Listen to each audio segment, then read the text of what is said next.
Yo, I'm going to keep it 100 with you. My eyes already hurt. No, they can't hurt yet. We've been in here for 18 minutes. We'll talk about varifocal distances again. Don't worry. Oh, what do you mean again? We definitely didn't record. Right. Yeah. I won't drop the nugget. I won't rat. I think you should, Quinn, because we lost a 3-hour recording because somebody in this call is on a beta. I don't want to mention any names, but he's got a very lovely beard and lovely eyes, and his persona looks better than the rest of us. You lost a recording? Everybody, welcome Quinn Nelson to the show. Yay, Quinn! Woo! Welcome back. Get ready Woo-hoo! to. By the end of this, you will have spent like 6 hours with us. That's a shame. Why? What happened? Quinn. Let's move on. Let's not dwell on the past. This is a show full of positivity and love. Am I right? Yeah, we may have lost a recording because you're on a beta, but also because you're on a beta, your persona looks incredible. Thank you. Let me get real close to you.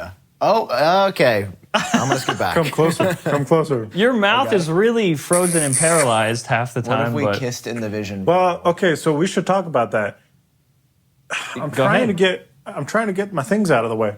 I have a pretty small mouth. It's not my choice. It was given to me, right? And I have a mustache. That is my choice. It's hiding years of fat. But underneath that mustache is my small mouth. And the way that the Vision Pro works with personas to kind of move your mouth is by using the downward firing cameras. And they're positioned such that I think my actual mustache occludes my lips. So when I'm normally talking, sound is radiating out of my skin. Are you like But when I go like, your if I mouth movements? over-enunciate, hello guys, welcome to the Genius Bar. That looks Then great. it kind of works.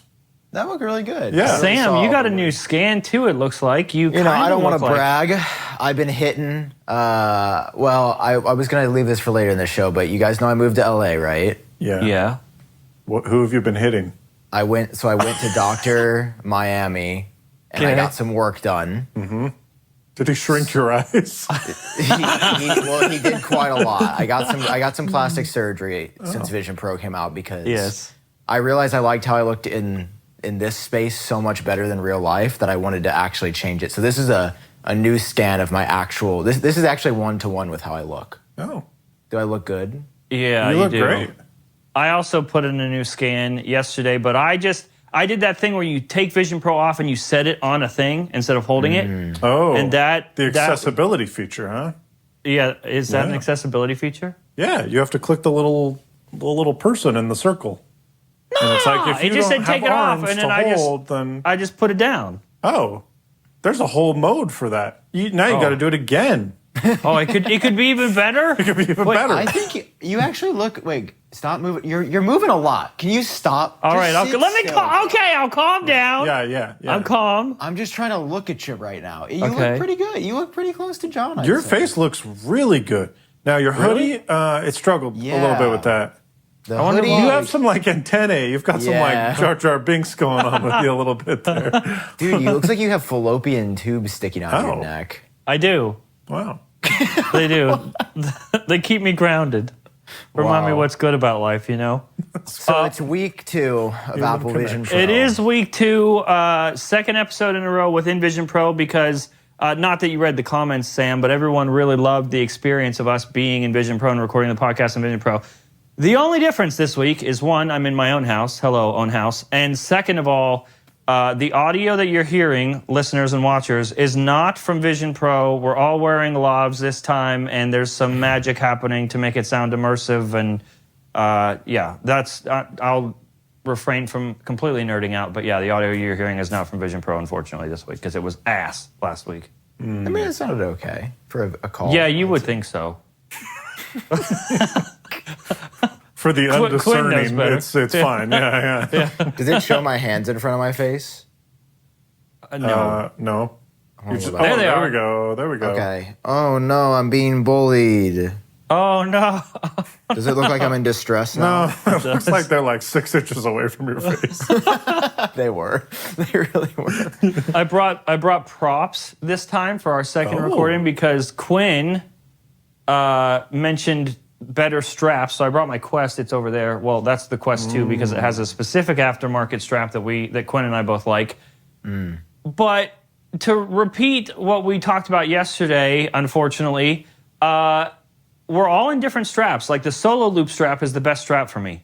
It's way more comfortable. That's insane. The dual loop thing, band, whatever, just sits the entire weight of the universe on the bridge of my nose, no matter what I do. And this, with the solo loop, I at least have it against my forehead too. And my forehead is big and enough to support the universe. That tracks. Where do you, okay, so with the solo loop, like where do you have it positioned on the back of your head? Like, is it above a little bit? Is it like directly 180 degrees? I would say just a little bit above. Okay. The 180 degree mark. Okay, so we're talking like a 165 degree angle or something like that. Wow, I regret bringing Quinn on again. Get the protractor. Pop that baby out.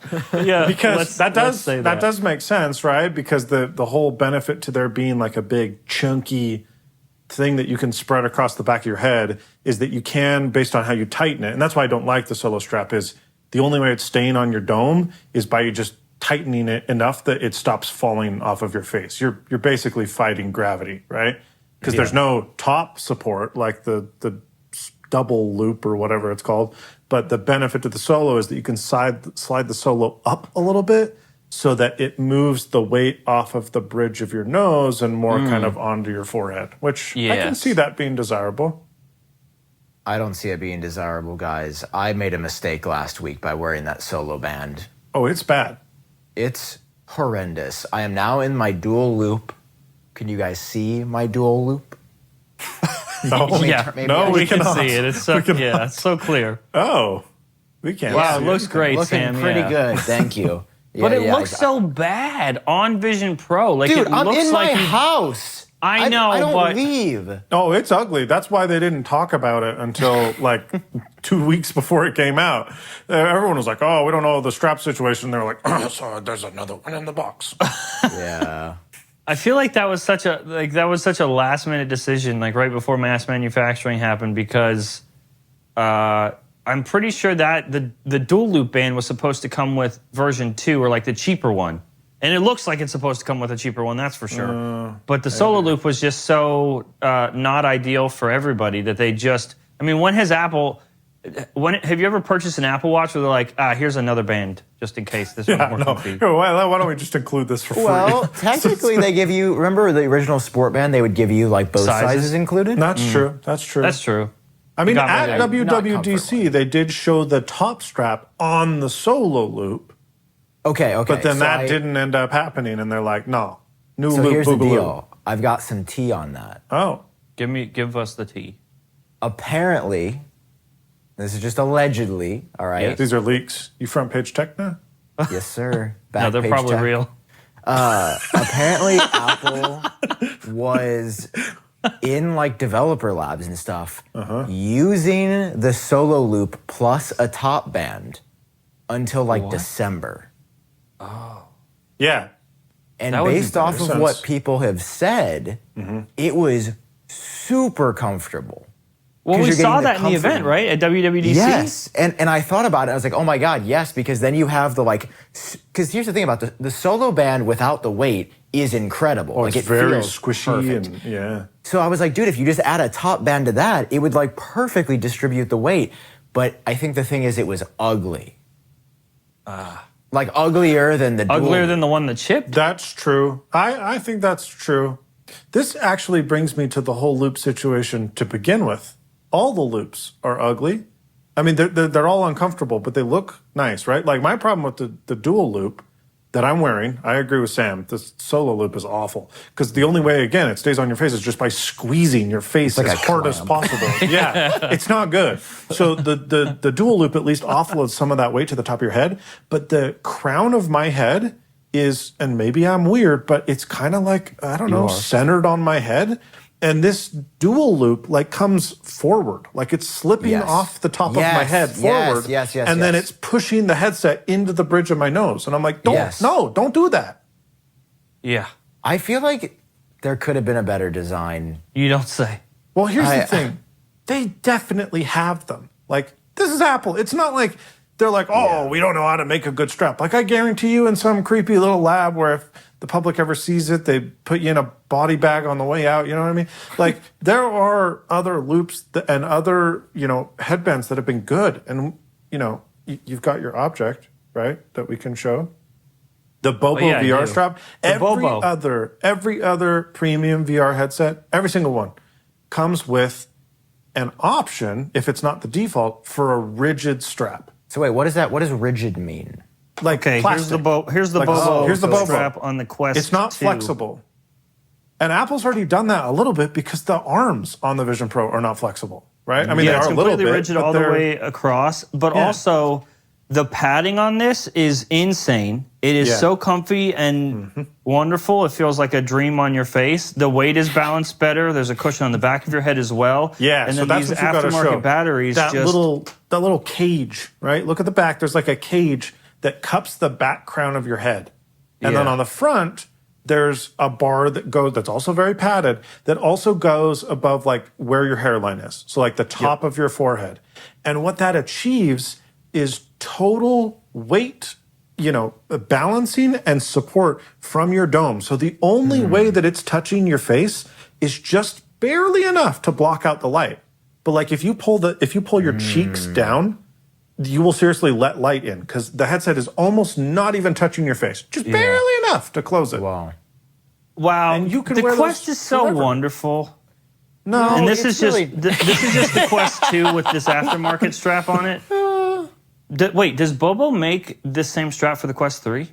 They do now. If you have the Quest 2 strap, and this is what I had, then they'll sell you like a little adapter kit that's like $8 where you can like adapt it to the Quest 3. And it works great. You'd never know.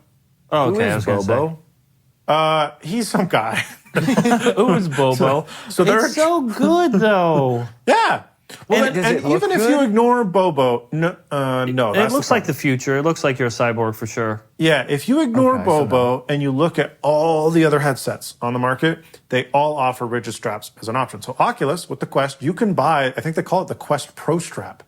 And it's like $90. It's expensive, but it's the same idea as the Bobo. You look at the Valve Index. The Valve Index is heavier than the Apple Vision Pro. It's really, really heavy, but it's way more comfortable because Wait, the Index is heavier? The Index is like 750 grams. Holy shit. What? Yeah, it's insane. And the Apple Vision Pro is 640 without the straps on it. So by the time you put the straps on, it's kind of actually pretty close. But one of the things that the Index does so well is that it distributes that weight. I keep saying people recommend, and I don't want to like insult them, but you guys know VR.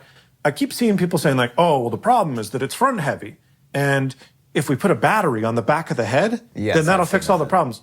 No. Putting more weight on your head is never the right solution. You just want to take the weight that you have to have on your head and better distribute it. I think Apple has done a decent job because if you look at the teardown of the Vision Pro, most of the heavy crap like the fans, they've tried to push that as close to your face as they can.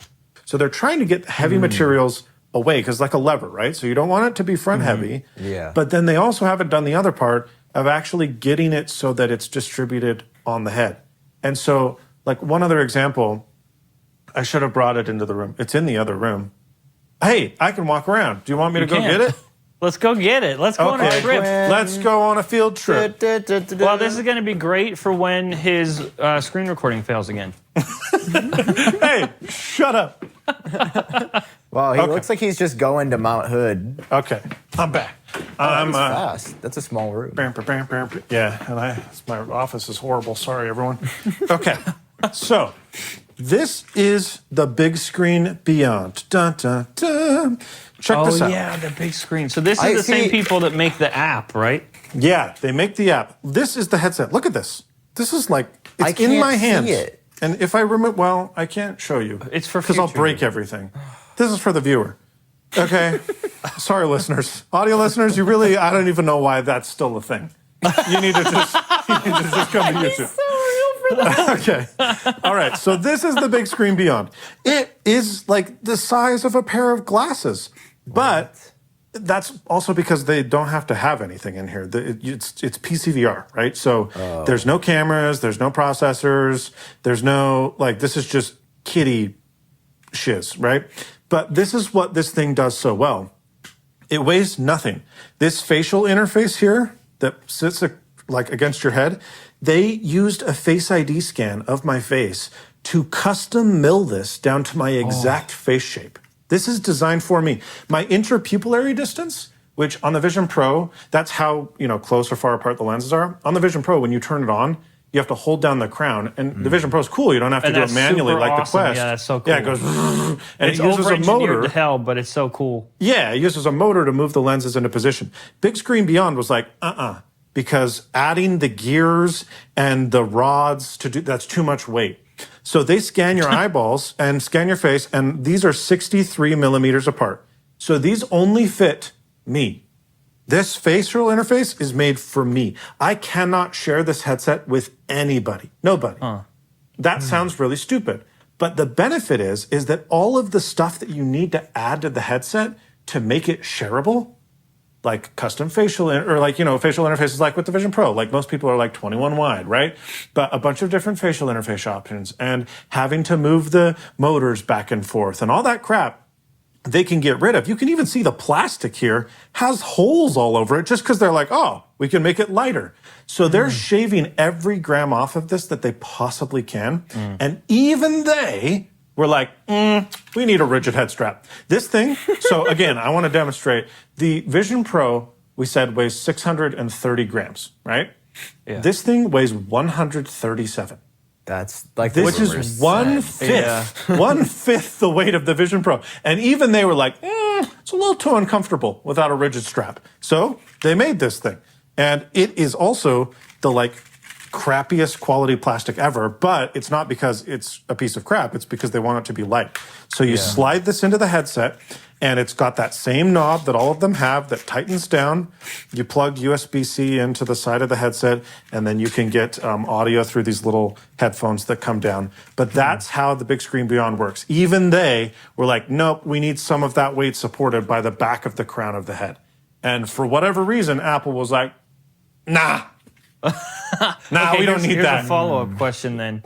So the big screen, as far as the company, they originally made the big screen app, which was a way to watch media with your friends, either in a movie theater or in a living room or whatever. And it's really cute, really cool app. And I use that on the Quest. But this is their own hardware, but what does it do? You don't just put it on and go watch media with friends, right? Does it do other stuff? So it is a Steam VR headset. So just like the Valve Index, it doesn't do anything. There's no processor, there's no battery. So you plug it in tethered to a PC, and it uses Steam VR just like the original HTC Vive. You might be wondering, well, how the heck does it track where you are in the room and stuff? It uses the same lighthouse system that the original Vive used, that the the HP. God, that's so janky, dude. No, it is. And that's why this headset, even though it's super cool, is never going to be mass market, because without a full-size gaming computer, it does nothing. And when you do have a full-size gaming computer, there's no pass-through. This is not a quote-unquote spatial computer. This is a virtual reality gaming headset. But I'm not using this as an example for what Apple should have done necessarily, but what they did do, like everybody else, every single headset on the market has a rigid strap because the market has decided they're the best. And when the Vision Pro was first unveiled, I was like, they need a rigid strap. And so many people were like, you don't think Apple thought about that? You don't trust Apple to make the most. The opposite Apple's not going to release something that's uncomfortable. And now guess what? It's here. We've been on this call for 20 minutes, and my nose hurts. My head and eyes hurt, but God, yeah. Okay, so let me ask this then. Eyes hurt? Apple didn't intentionally release it. We think probably aesthetically because it's ugly. Could you imagine? Because then I feel like it would look like a VR headset. This doesn't really look like a VR headset. Everything they're doing is it's not VR. Yeah, it's a spatial computer. Yeah, but it is absolutely VR. We all agree. So Apple obviously knows. They've heard the comfort. They're watching the pods. Shout out to Tim. We love you. Come on the show. Thanks, Tim. Do you think we're going to get a rigid strap? Do you think in 4 months it'll just be Apple updates online store with new Yeah, Apple Vision Pro tri-band strap or something. triple loop, quadruple loop. I think it's not only possible but likely. And if they don't, then you better believe that companies like Bobo VR are going to come out with rigid straps for the Vision Pro. And the second they come out, I will buy them, because it will take this headset from being, oh my gosh, it's not comfortable, do I want to keep this on, to, it's not super comfy, but I'm fine. Also, that's what I need to get to. The light seal, like the cushion, sucks on this. Does it suck because like they're just refusing to use certain materials? Like why isn't this as cushiony and wonderful as like the Bobo one? Yeah, I don't know. The best light seal I've ever used is on the Valve Index. That light seal is like butter because it's porous, right? Because even if you're not working out, or most VR games, you're like moving around and you're ducking and you're like, oh, I'm getting shot in real life. You get on the ground. Here you're just sitting in a chair, right? But the reality is that you've got something warm on your face. The Vision Pro gets hot, and it makes sense because there's two effectively. Yeah, but you never feel the heat on your face, do you? No, well, yeah, I do at the top of my head. Like feel your forehead. I don't actually really feel the heat. Yeah, I never feel the heat. If I put my hands up here, I'll feel it, but I don't feel it like on my face. No, I don't think on the face. And actually, one of the reasons why I think is if you're like focusing on it, I don't want to ruin the headset for you, because I actually think it's a good thing. But a lot of people are like, oh, my eyes get dried out, and I don't know why. Sit here and think about it. You can feel airflow coming through your face. Oh, no. So there's negative pressure in the headset, and so there's actually air coming in from the bottom of your cheeks and going over your eyeballs, feel this. And then out the top. Can you feel it? Yeah, they do feel dry and tired. Yeah, and I think one of the reasons is because they're trying to get all of that muggy, grody, moist, warm air out of your face. And the facial interface that they've chosen to use, I agree, I actually think it's pretty comfortable, but there's no breathability. So for me, it gets very itchy and very like hot and sticky. Yes, like I feel the friction on my face constantly. Yep. Part of that might be because of the solo loop. I think the less pressure you have on your face, the less it's gonna, it's like a rubber stamp. The less surface area there is to. Well, in all the comments that Sam didn't read, people also mentioned maybe. I saw too many comments. I'll read the comments, everyone. Yeah, people said that maybe we got fitted wrong. Like maybe we have the wrong size, and that's why we're uncomfy, or that's why Sam has to like lean back on his couch to let gravity assist him. Do you think that we do have the wrong size, or is it just this way? Like it doesn't feel like the wrong size. It just feels heavy and hot. Yeah, it's not comfortable. Now there are a lot of people that are on the Apple Defense Squad. No offense. That are like, I don't know what you're talking about. Like, if this is heavy for you, go to the gym. Yeah, I'm not saying like, oh, I can't move, I need a chiropractor. No, I'm just saying, hey, you know what? It's not that comfortable. And there are other VR headsets on the market that are comfortable. Yeah. So, I'll say it. The Quest 3, I think, is more comfortable than this. With the stock head strap, I would disagree. With the Pro strap or with the Bobo VR, 100%. It's way better. Yeah. I don't know. I mean, maybe I'm just thinking about the weight. I guess I haven't worn the Quest. The Quest 3 is lighter. Yeah, I think it's just like the cushion on the Quest. I would say that I think their cushion is better. Yeah, I think that's what I'm saying. Now, do you guys have the Quest is a treat to go back to after you've been wearing this? That's what it is, bro. I'm feeling my cushion right now. It's like not cushiony enough. I feel the like plastic. Okay, but there's a trade-off. Do you have the thin cushion on or the thick cushion?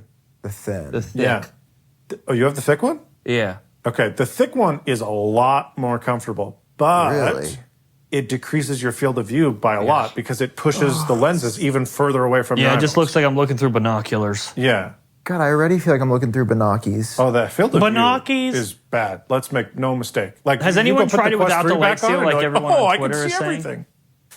Yeah. If you watch my hidden features video that I made, that was the literal first hidden feature. Sam, I will. You still make videos? Dude, this is what John I'll did watch to me. your video when you read the comments on Genius Bar. Deal? No. He texted me. He goes, absolutely killer thumbnail today, bro. And I was like, oh, he must have really liked the video. It's not like I said killer video. I said killer thumbnail. The thumbnail wasn't good enough, even still, because otherwise we would have clicked slightly better. But I learned so much, and nobody else cared either. But I think they're cool hidden features. And my first one was about removing the light seal, and it really does kind of feel like the future when you remove the light seal. It hurts though. Oh yeah. Oh yeah, for sure. No, it's just metal resting on your face. You don't want a pound and a half sitting on the bridge of your nose. Yeah, I don't like when you're wearing it, you still don't have a perfect field of view. It's better. But you still are surrounded. You can see the black outer edges, and then you see the. Why are you yawning? What? No yawns. Quinn, come on, we're doing a show. We're doing but you I can agree still with you. see You can outside. see the line. Yeah, outside of the lights, and that almost makes it even more distracting. Well, have you guys tried the? Oh, you have. You've talked. I listen to this podcast sometimes. You both tried the Quest Pro and returned them, right? Yes, yeah. I've never returned anything faster in my life. Quest Pro stinky. I returned it too, but the light seal off on the Vision Pro is very similar to the Quest Pro. Yeah. Because you have peripheral vision, right? But the Quest Pro let you buy the seal. Well, yeah. But the Quest Pro almost feels like more made for mixed reality than this. Okay, hang on.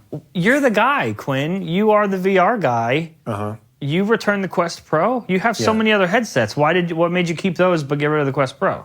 The displays were dog water, and then the pass-through was so bad that I was like, this is unbearable. It was ass through. Oh yeah, the Quest 3's pass-through is way better. And it's still terrible. It's still not terrible. But it's John. It's really just bad. Not as good. Well, here's the thing. When the stars are aligned, it's also $4,000. Yeah, well, when the stars are aligned and you have good lighting on the Quest 3, I actually think that it looks even. This is going to sound crazy. A little tiny bit better than the Vision Pro because there's not as much noise. But in every other circumstance, I agree it's not as good because you don't get the distortion correction. Like, I'm going to give you an example that I just discovered on my desk. Wow. This is a hands-on podcast. Wow. You see the straw? This straw looks like it needs the pills that you guys talked about last week on the pod. Yeah. Oh, the powder. It's not get it right. Yeah. Yeah. Act like you didn't buy it after we talked about it. It's very minor, but at least in my view, I can see that it's curved just a little bit. But in real life, it's straight. Now on the Quest 3, this thing would be limp as could be because they don't do distortional correction. So everything looks like you're looking through a fisheye lens. Yes. And then when you bring objects up to you, it doesn't know how to stitch them together. And so it's like, it's very disorienting. The pass-through on the Vision Pro is not good, but it is amazing. That sounds like what? It sounds like a contradiction, but just think about what it's doing, okay? Like, if you took a video on your iPhone 15 Pro and a video on the pass-through in the Vision Pro, which one would look better? 15. Not even close. The iPhone would murder it. Of course. But this headset is running those cameras at 90 FPS, 90 hertz all the time. It can do it in any lighting condition, like in much, much, much dimmer rooms where a smartphone camera would just completely fall apart. It can do it with basically no latency from lens to sensor to processing to distortion correction to contrast and saturation back to the displays through the lenses and to your eyeballs. 12 milliseconds. There's no lag. It's amazing. Isn't it always maintaining the 12 milliseconds? Yes. At all times. No matter what you're doing, it's 12 milliseconds, which is crazy. That pipeline is insane. The iPhone takes 30 milliseconds to even process a photo, much less actually take it and then display it. And it takes forever. So the fact that it can do all of that so quickly is amazing. I'm not saying the pass-through on the Vision Pro, I am saying it's bad, but I'm not saying they cheaped out. These are special cameras, special sensors for this purpose. But because of that, have you noticed how desaturated everything is? And there's no dynamic range? Yeah. This is pink and you can kind of tell. It just looks drab. I mean, there's just grain everywhere. It is the middle of the day. Yeah. Sun is out. Yep. And that's why I was confused when we saw people being like, it looks like real life, bro. They are high or need corrective vision. It's the same people that say It's not heavy. I don't know what you guys are talking about. Yeah, it's wrong. Even if you go outside in broad daylight in the sunlight, it is so noisy. Yes. It's fine. Like, can I see the letters on my keyboard? Yeah. And on most headsets, I can't do that. On the Quest 3, I'd really have to be straining my vision. But it doesn't look good to the point where I like want to spend time in pass-through. As soon as I sit down and I'm ready to do a thing, I turn on one of the environments because it still kind of sucks. Yeah, agree. But I don't know why we got onto the subject. Anyway, sorry. No, I'm with you. Okay. It's fine. Okay, so let's jump into some broader thoughts. Like, what do you like? Look how crazy the tracking is. Like, it's not moving at all in my room. That's impressive. Oh, can I tell you about an experiment I did? Yeah. Tell us. Okay. Can I open the Photos app while I'm doing a screen recording? Look how good his persona is. Like, yeah, it does. He looks a lot better. His eyes look exactly like that in real life. Okay, check this out, folks. Love canyons. I'm gonna go to Photos, and I'm gonna go back here. And I'm going to go find my thing. Okay. Here we are at the Utah State Capitol. This is my neighborhood. Here we are. Okay? Yeah. Don't find where I live. Don't be creepy. Okay. And I put a huge I put the Photos app in a huge size right in front of the Utah State Capitol, and then you know what I did? I went on a walk. Okay. I went on a 5-minute walk around the block. Very cute. And as I turned the corner, check this out. There it is. So I walked around a whole block outside in the city. I didn't have any wireless communications turned on. It wasn't tethered to my phone. It was just, chilling. So this is all based on vision and accelerometer and gyroscope data. I walked down the street after walking 4 minutes, and it's in almost exactly the same place. But check this out. It's not perfect. So I come up, and it's much higher and to the left. But watch this. I'm not going to touch the window at all. Okay? I do nothing. And it snaps right back into position once I stay still long enough for it to go, wait a minute, that's not in the right spot. Yeah. And that's after I walked for 5 minutes around the neighborhood. No. I don't know. Machine learning, camera vision. It's incredible. The Quest and stuff, no pass through, whatever, it can't do that. No. So the Vision Pro is so cool and it's so amazing, but it's still not good enough for most people most of the time. See, I feel like that. I feel like that's sort of what I'm running into is I think VR is just kind of bad a lot of the time. Like sometimes it's magic and amazing. And like even when I'm just like looking at you guys floating in the middle of my room, I'm like, that's magic and amazing. But then I'm like, my field of vision is nothing. There's grain everywhere. Like the second I actually think about it and don't just like let my neurons be happy, I'm like, this is kind of, I kind of hate this sometimes. Like I feel myself getting more and more pessimistic about like the VR cameras and screens part of this product. Okay, but you're talking about augmented reality at this point. That's what I'm saying. I feel like the augmented reality, seeing you in front of me is a sick idea that I love and I believe is the future. Yeah. But how we're getting there of like cameras and screens, it's like, I mean, basically what The Verge said in their review, like, is cameras and screens ever going to be enough to be convincing enough? Because I just don't envision a world.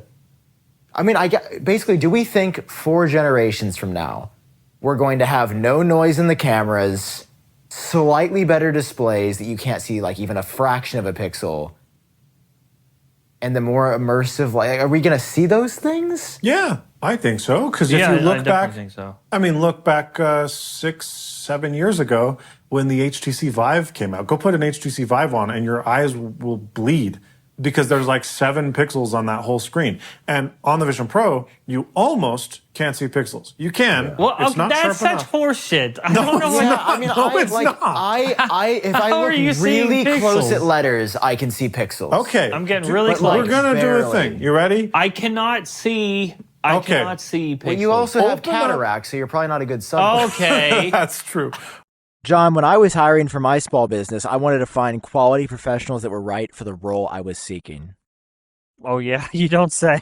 Yeah, I thought it was very important that they were actually qualified. And guys, that's why this episode is sponsored by LinkedIn Jobs. Yay, we love LinkedIn. Guys, LinkedIn Jobs has the tools to find the right professionals for your team faster and for free. You know how hard it is when you're trying to It's so hard. And the best part is LinkedIn isn't just another one of those job boards, right? LinkedIn has they're LinkedIn. They have a vast network of more than 1 billion professionals, which makes it the best place to hire. It gives you access to professionals you can't find anywhere else because everyone's on LinkedIn. The professionals are on LinkedIn. LinkedIn does all of that while making the process easy and intuitive. Hiring is easy when you have that many qualified candidates, that many quality candidates. So easy, in fact, that 86% of small businesses get qualified candidates within 24 hours. That's just a day amount of time. I don't even think I'd know what the position was yet. It'd be that fast. They have a candidate faster than you can figure out the job. And listen, you can post your job for free right now at linkedin.com/geniusbar. That's linkedin.com/geniusbar to post your job for free. Terms and conditions apply. Join the 2.5 million small businesses that use LinkedIn for hiring, Sam. I do. I love LinkedIn. They're the best. Oh, so you're one of the 2.5 million small businesses? I'm one of the 2.5 trillion people. That's so many people. Just kidding. It's LinkedIn.com/geniusbar. And of course, a huge thanks to LinkedIn for sponsoring this episode. Open up Safari and go to, I don't know, go to The Verge, okay? Or go to appletrack.com, everybody. Nobody goes there. Actually, Mac Rumors put it in an article the other day. Oh, that's good. I was like, damn, okay, thank you. Okay, I'm going to use this as an example. So I've got the text up there, and then I've got this text down here. This text in this picture is already pixelated.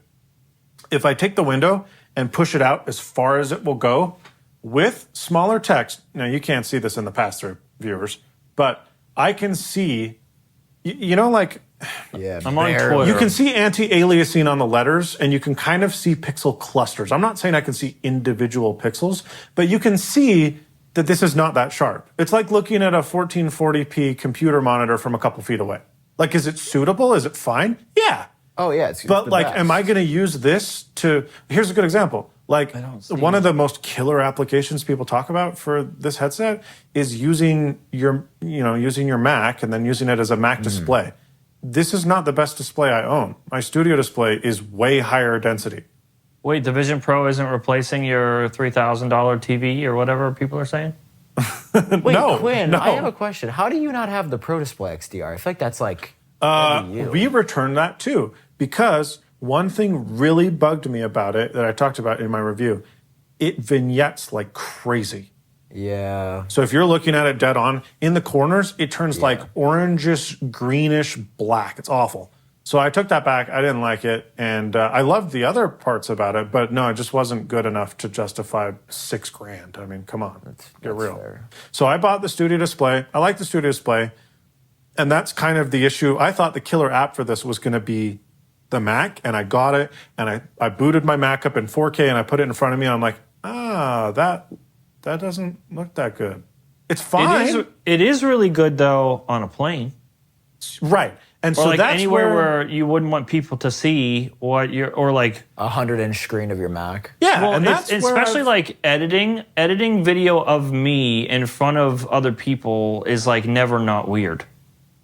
Yeah, no, I'm the same. I don't edit on planes because I'm like, don't be creepy. I have no shame. No, I've never we had know. anybody We say know. a word either. But nobody cares. You were going to do the drop test right in front of the store, but decided not to. How do you know that? Who told you?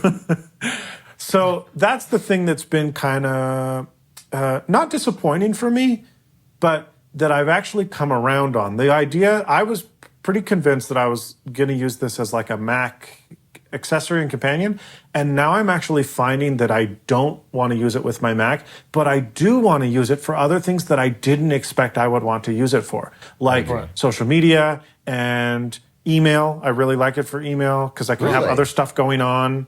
Okay, and I don't need like super high detail and resolution for email. It's fine. Reading news and stuff like that, I actually enjoy putting it on. I have like my music over here and I do the thing. But the best application I found for this headset, and it's one of the reasons that like I love it but it also makes it a very hard selling point, is 3D movies in this thing are freaking amazing. They're they're good. Actually 3D. Yeah. It's like I was trying to tell people that I showed this to, like, when I was like, oh, you can watch 3D movies or pick a 3D movie. Usually their response was, like they're not thrilled about it. They've seen 3D movies, but they haven't. So trying to explain to them that, like, your experience in a theater or the times you think you've seen a 3D movie, this is not that. You're actually going to see this movie in 3D because it's rendering per eye, right? Yes. And when you go to a theater and you look at the, projectors are not that bright, right?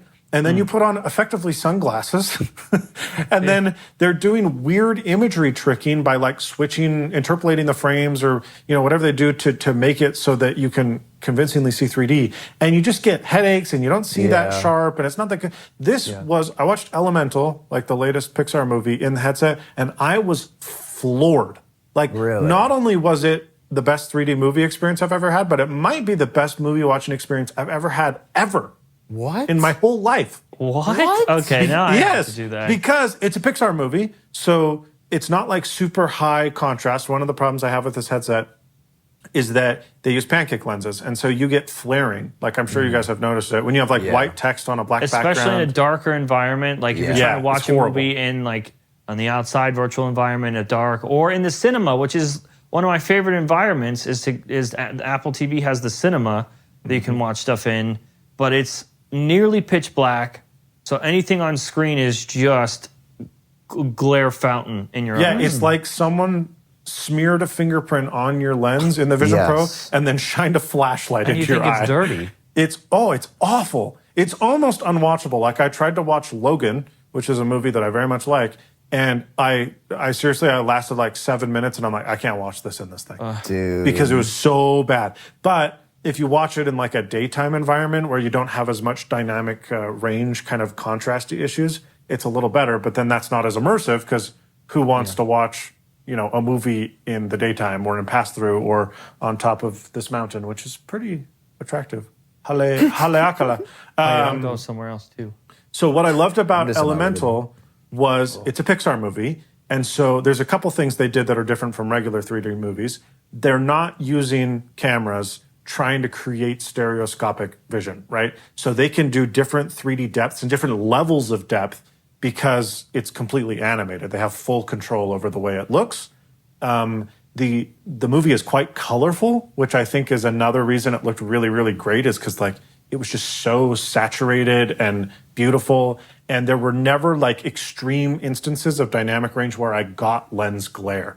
And then what's so cool about the Disney Plus app is not only does it show you 3D content, but it's actually like parallax. So if you move your head, then the movie changes depth. Like in your real life. Like it was freaking nuts. And I watched that whole movie. It was like an hour and a half. It helped that it was a really cute movie. I liked it. And at the end, I was just like, that might be the best thing I've ever seen. And then I was so excited. I'm like, 3D movies, it's the end game. And I went and loaded up Avatar: Way of Water, and I watched like 10 or 15 minutes, and I'm like, not as good. Don't tell James I would watch Cameron. this on my TV. Don't tell James Cameron. I'm in, what's this place called? Haleakala? Yeah. Here, I'll head there. And the wind is so loud in my ears. I can barely hear you guys. It's insane. Why is it like this? I turned the sounds down. I don't like them. And the echoing of myself is a bit much. I haven't watched really any media in this. Is that a mistake? Is that yes, that's what I can't believe. That's the only reason I love this headset. How have you I don't not really done? watch Why have you media not done though. that? I don't really do that. But it's part of the thing. What? Gen Z over here. I only No, look at like I'm just saying, I don't like sit down. Like, dude, it's probably I could not tell you last time I just sat and watched a movie. What's your problem? I just play Call of Duty. Have you played Call of Duty in the headset? How would I even do that? Oh, buddy. Should we do it right now? No, I only play ranked, and I get very angry, and then I. So that's the problem. So I tried GeForce Now. Oh yeah. Which actually works really well. I paid for the like $20 a month tier, which is like the 4K streaming quality. Yeah. Part of the problem with Safari is that right now you can't add progressive web apps, and all of the streaming services are like, add a PWA. So there's a browser that I use called, it's free, and there's no in-app purchases. It's like legitimately free. It's called Nexus Plus. Oh. Okay. And if you go to Nexus Plus, it will trick the websites you're visiting into thinking that you're using a PWA. And so you can use Xbox, whatever it's called, Game Pass, the streaming xCloud. You can use GeForce Now. And so I loaded up GeForce Now. I paired my Xbox controller with it. And I played Cyberpunk. And it was like pretty freaking bananas good. And then I was like, heck yeah, this latency's not bad. I'm going to go play Call of Duty. And I got freaking slapped. And so there's definitely enough latency that you can't do that. But it was like very immersive. If the latency hadn't been an issue, would have I played, like Cyberpunk's a good example. Would I play that on, because if you look at like an Xbox 360, or wow, that's old, an Xbox Series X or a PlayStation 5, they're not bad, but you put them on a 4K TV and you can see the limitations of the console, right? It's not a gaming PC. And one of the benefits about GeForce Now is if you have a good enough internet connection, you're using like an RTX 4090 or 4080, and it looks amazing. And then if you can deal with a couple, not even a couple dozen, like maybe 20 milliseconds of latency, which is noticeable, but not horrible for most games. Like Cyberpunk was a good example. I was able to play that just fine. And I was playing it inside the Vision Pro, and I was like, this is a way better experience than it would be sitting at my 1440p monitor on my desk with a keyboard and mouse. Really? And it's even better than it would look on my 4K TV because the consoles that I have plugged into those TVs are not as powerful as this computer that I'm streaming from via the cloud, which is pretty freaking sick. Okay, well, I'll have to watch something soon. Or watch play Elemental. Something. Yeah. I do like cutie Disney movies. He just said it's his best movie experience ever. It's a cutie Disney movie. It's an hour and a half. Everybody's got 90 minutes. Come on. No, it's not that. I'm not that person that's like, I don't got time for that. It's just like if it's 90 minutes watching a 3D movie or 90 minutes absolutely fucking slaying kids in COD. Like, I mean, it's not going to be. But also, like, Elemental. If this is like such an integral part of this new Apple product, and your job is covering Apple products, how could you not do the thing? You've got to do it. I quit. Did you guys not hear? Oh. So that's why you haven't been showing up in my recommends. You haven't shown up for like a couple years. You've been done for a while, right? Yeah. Just well, maybe the thought if you weren't of a so drop terrible test, behind the scenes. I decided to stop after the drop test caused too much controversy. What talking about games real quick? Have you guys done like any of the games for the Vision Pro? Your mouth isn't moving at all. Sorry.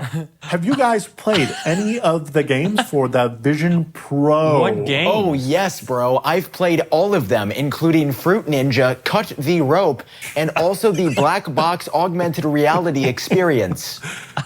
Wow. You sounded like AI there. Like that was pretty you really good. did. Thank you. You sounded like personal voice trying to be Sam. Because you guys are VR guys, so what was your thoughts? I do kind of think for gaming, controller might be a thing. Controllers are the move, dude. I can't stand to be that. clear, only for gaming. Yes, only for gaming. I don't want a controller for anything but gaming. Well, it's like especially like our favorite games on the Quest are Walkabout Mini Golf and 11 Ping Pong. Yeah. So playing ping pong without feeling a paddle in your hand I can't compute that. Holding a golf club without feeling a golf club in your hand can't compute that. And also, other than controllers, like first of all, Apple ship us controllers, or somebody somewhere on Amazon make controllers. Bobo, looking at you. Not being able to actually get up and move is really not fun for gaming. It's like, I really love that there's no Guardian on this, but a side effect of that is if you get up and move, okay, let me go into a virtual environment. Okay, as long as I stay here, I can look all the way around. But if I want to explore, if I go just 2 feet this way, there's nothing in front of me. And this headset knows that there's nothing in front of me, because if I get close to stuff, it'll say, you're too close to an object or whatever. It knows. that I'm not near anything, I'm not in danger, I have this wide open space, but it's starting to fade out now. So there's no exploration, there's nothing like that. And then for games, it's impossible to play games if you can't move around. Yeah, I agree. It's a weird omission, and I wonder, I hope, that it's because they want to launch this with the perception that, no, it's not just the most expensive VR headset that's ever been made. It's truly different. Because if you think about, like, okay, these environments exist, but they are not pushing at all fully immersive environments to developers. They're like, you can put it on a pane, you can put it in a volume, you can build your app in a cube, and you can put that on the table. Isn't that cool? And then you're like, okay, well, I'm going to take over the whole world. And they're like, you should make sure that you actually need to do that. Their documentation even says, like, ask yourself when developing a fully immersive experience if it can be done not fully immersive. And I think the idea is that they really want to push the idea that this is a computer, this is not a gaming headset, it's not like everything else. And I think that's why right now there are no controllers. And I agree with you. If you're going to play any type of VR game, you need controllers, not only to have the feeling of holding something, but because controllers have buttons. And there is one interaction in VisionOS, and that's pinching your fingers together. And it works really well, but you can't go around and play Call of Duty going, pop your head up, pop your head. Like, it doesn't work, right? You need an A button and a B button and to be able to strafe and an analog stick so that you can have kind of real motion. And that's one of the things that, for how much this headset has wowed me, and it has. Like, the pass-through is amazing. Some of just the touches, like when I move into an environment, it sounds different here in a FaceTime call than if I'm not. When your avatars are 3D, which they're not right now because I'm running a beta, sorry. If I pull you guys talked about this last week, if I pull the window closer to me, then you guys get, like, you know, actually it's doing it right now. The framing changes a little bit. Like, it's like wide angle versus telephoto lens. It's freaking cool. Some of that stuff is like, wow, how did they think of it? But I have not had an experience in the Vision Pro where I go, holy freaking crap, this is absolutely the future. You haven't had your 3 hours into Genius Bar, just found AR models on the moon moment?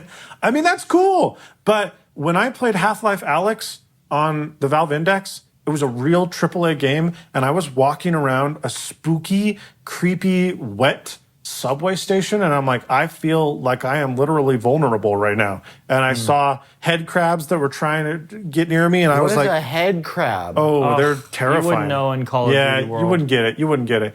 And you have to take your sidearm, you have to take your gun from your hip, because it's a VR game. It's not in your hand all the time. You've got to pull it from your hip, and you've got to make sure that it's loaded, and then you've got to aim it, and you look down the sights in the VR headset at the head crab to shoot it before it kills you, and then you're like, oh no, there's 2 more over there, and I have 2 bullets left. What the heck am I going to do? And so you start running away to scavenge for bullets. Like, that kind of stuff, when I played it, was another example that we can use. Have you guys played Superhot?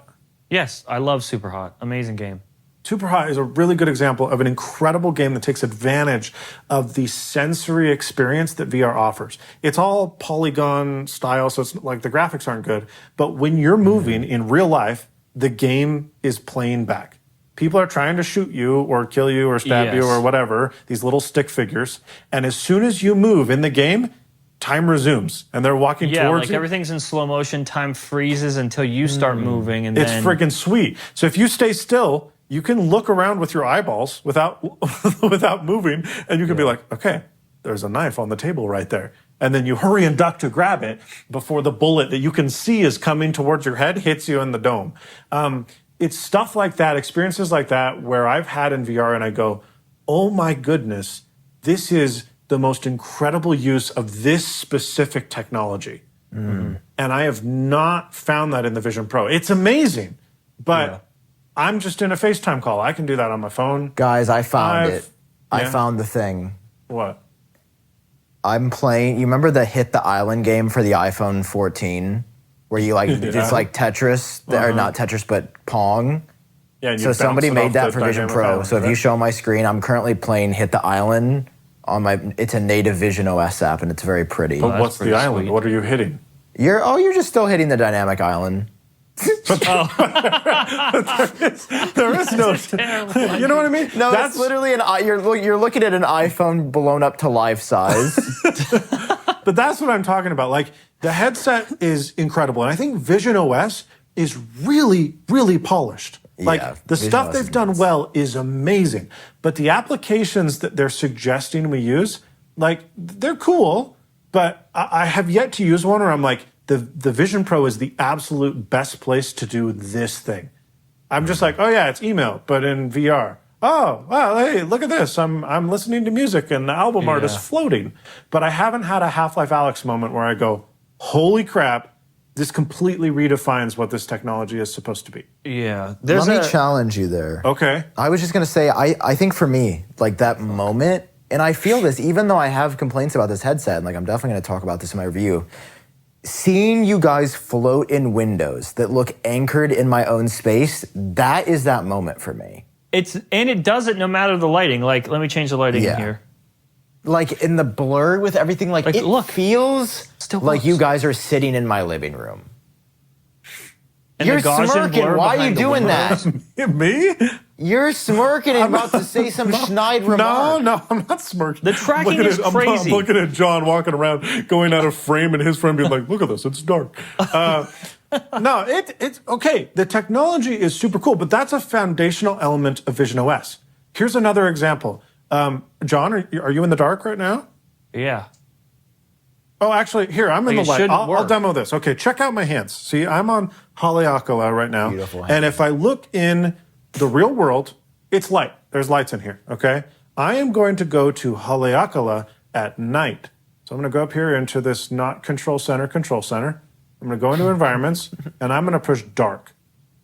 Check it out. My hands are dark. Yes, yeah, that's sick. My hands are dark. And my Apple Watch is dark, but I'm in a bright room. If I turn this off, they come back to life. So that kind of polish is incredible, and it's the stuff that only Apple can pull off. I'm not saying that this isn't well done, but I think this launch is kind of like the Apple Watch. Hey, Sam. What's up? We made a pretty cool podcast, huh? I think so. Probably best if we protect it. Well, I think that's probably a smart answer. Yeah, listen, the things that we build our future around are the things worth protecting. Making an estate plan, you got to protect your assets. And in this case, our assets are Genius Bar. But what happened if I just kicked the bucket? I don't know, actually. Well, that was actually a great question. What would happen with our LLC? Who would get the business? Who gets my side of Genius Bar? Who gets to be John? Well, with our sponsor, TrustandWill, you can create and manage a custom estate plan starting at just $159. You go to trustandwill.com/genius for 10% off plus free document shipping. It's pretty great. I mean, you know my history. A lot of people kicked the bucket with no estate and no plan and no help, and it really put me in a bad spot. Yeah, would you say that was maybe hard as someone also dealing with grief? I would say that, it's doubly hard, and it would be much better to just be able to focus on the grief part because they took care of all the important stuff like estate planning ahead of time. Listen, guys, each will or trust is state-specific and customized to your needs. That's care wishes, nomination guardians, final arraignment, power of attorney. They ensure your family and loved ones avoid lengthy, expensive legal proceedings or the state deciding what happens to your assets. Could you imagine if the state was like Luke Miani gets John Prosser? What if they said that? You would never let them. Well, I don't think I'd have the choice if I didn't use Trust and Will. But guys, you can secure your assets and protect your loved ones with Trust and Will. Get 10% off plus free shipping of your estate plan documents by visiting trustandwill.com/genius. That's 10% off and free shipping at trustandwill.com/genius. Thank you, Trust and Will. If you go back and watch the original Apple Watch keynote, they didn't really know what the Apple Watch was going to be. But they got the hardware right, because you go back and look at the first Apple Watch and it looks exactly the same as the new ones, right? If you look at the user interface, the honeycomb app grid and all that stayed. So that kind of stuff was right from day one. But what they figured the usage would be was all incorrect. Yeah, you were way more interactive with the watch when they launched it. They thought you were going to be like using apps. Yeah, an example in the keynote was like, instead of pulling out my phone, I'm going to order an Uber from my watch. When was the last time you ever ordered an Uber from your Apple Watch? Never, because you didn't even know it would pick you up in the right spot. Right. And so the interaction methods of the watch have changed over time. Another thing they launched with was like the People tab. if you pushed the side button on the Apple Watch, it would pop up this like watch-like grid, and you would spin the crown and be like, oh, I'm in a Kohl Becky. And then over time, they're like, okay, that's weird. Nobody wants to send heartbeats and all that stuff. This watch is way more fitness focused. Why don't we turn the side button into the app switcher? Because people are moving back from fitness to the health app to weather, and they want to have their apps on demand. And then they just started adding more crap on the home screen, to the point where they're like, okay, we have so many complications on screen that most people don't even need access to that. Now you push the button, it's a dedicated control center button. Yeah, like, it's wild. What? But I think it's because they realized, okay, you know what? This isn't replacing the iPhone. It's not going to run apps instead of the iPhone, but it's the best companion on the planet to the iPhone, to the point where I can turn on my focus modes without having to pull my phone out to enable Do Not Disturb. I can, check out my battery percentage on my phone and on the watch. I can turn on theater mode, So the watch became what the watch is today over time. They launched with the correct OS fundamentals and the correct hardware, and then it figured itself out from there. That's what I get from VisionOS, is the hardware is as good as it can possibly be today. Is it good enough? No, but it's good for what can be done today. The operating system itself is really well considered.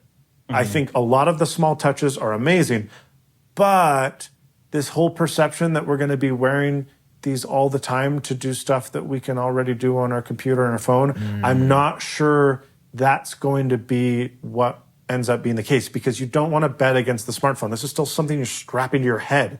They have to find compelling reasons to say, oh, I'm going to do that in the Vision Pro rather than just on my phone. And I think gaming is one of them. I think 3D movies or movies in general are one of them.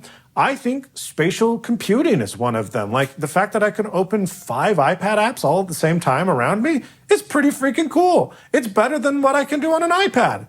But am I going to start editing videos inside of this headset? No, I don't think so. What if there was a dedicated Final Cut app? I still don't think so. What if you could say footage is here and you went and you're like cooking up like whatever, and then you could do that? Then would you do it? Well, maybe. That was such a good selling point. Thank you. I don't know. I think that the OS has to evolve rapidly, and that's how we'll figure out whether or not Apple knows what to do with VisionOS. Because if you go back to the original iPhone, and people are comparing this to the iPhone, is the original iPhone launched with like freaking nothing. There was no MMS. You couldn't take photos. There was no exchange support. You didn't have 3G. You had to use Edge. There was no App Store, obviously. Like, the original iPhone didn't do freaking anything. But it was one of those things where you hold an iPhone for the first time, and even back then, people are like, I get it. And I think that's kind of what people are having that moment with the Vision Pro. There's a lot of people going, yeah, no, this is not just a Quest 3. This is special, and this is different. But that doesn't mean that it's going to be a big seller. The iPhone was $600, and it couldn't really do anything. Then the iPhone 3G came out, and iOS 2, and they added an App Store. iOS 3 came out, and they added cut and paste. iOS 4 came out, and they added multitasking. You see what I mean?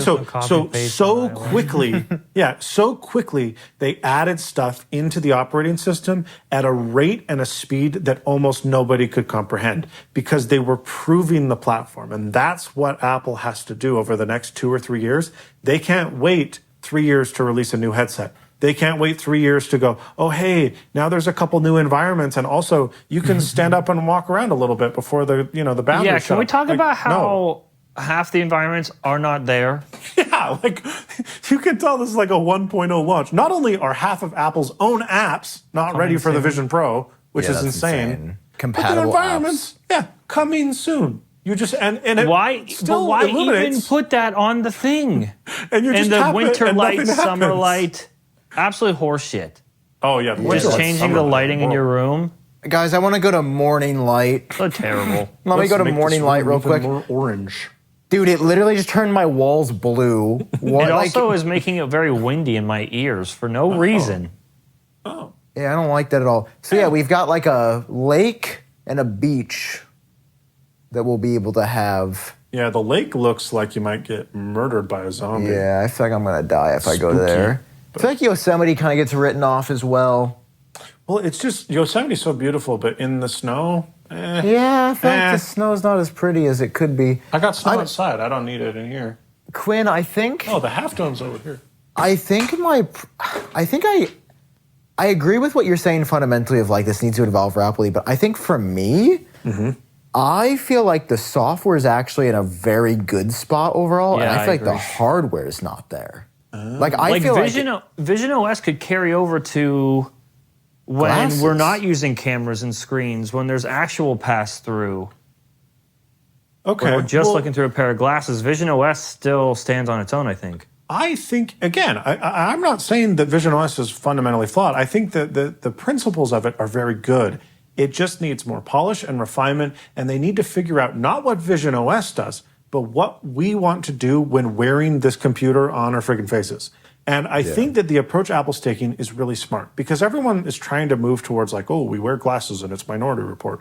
Like those ones that actually just showed up on the Verge article, the new ones that are like, the Ray-Bans? No, that are the AI ones. Yeah, the frame glasses. So like these, you've got the Ray-Bans.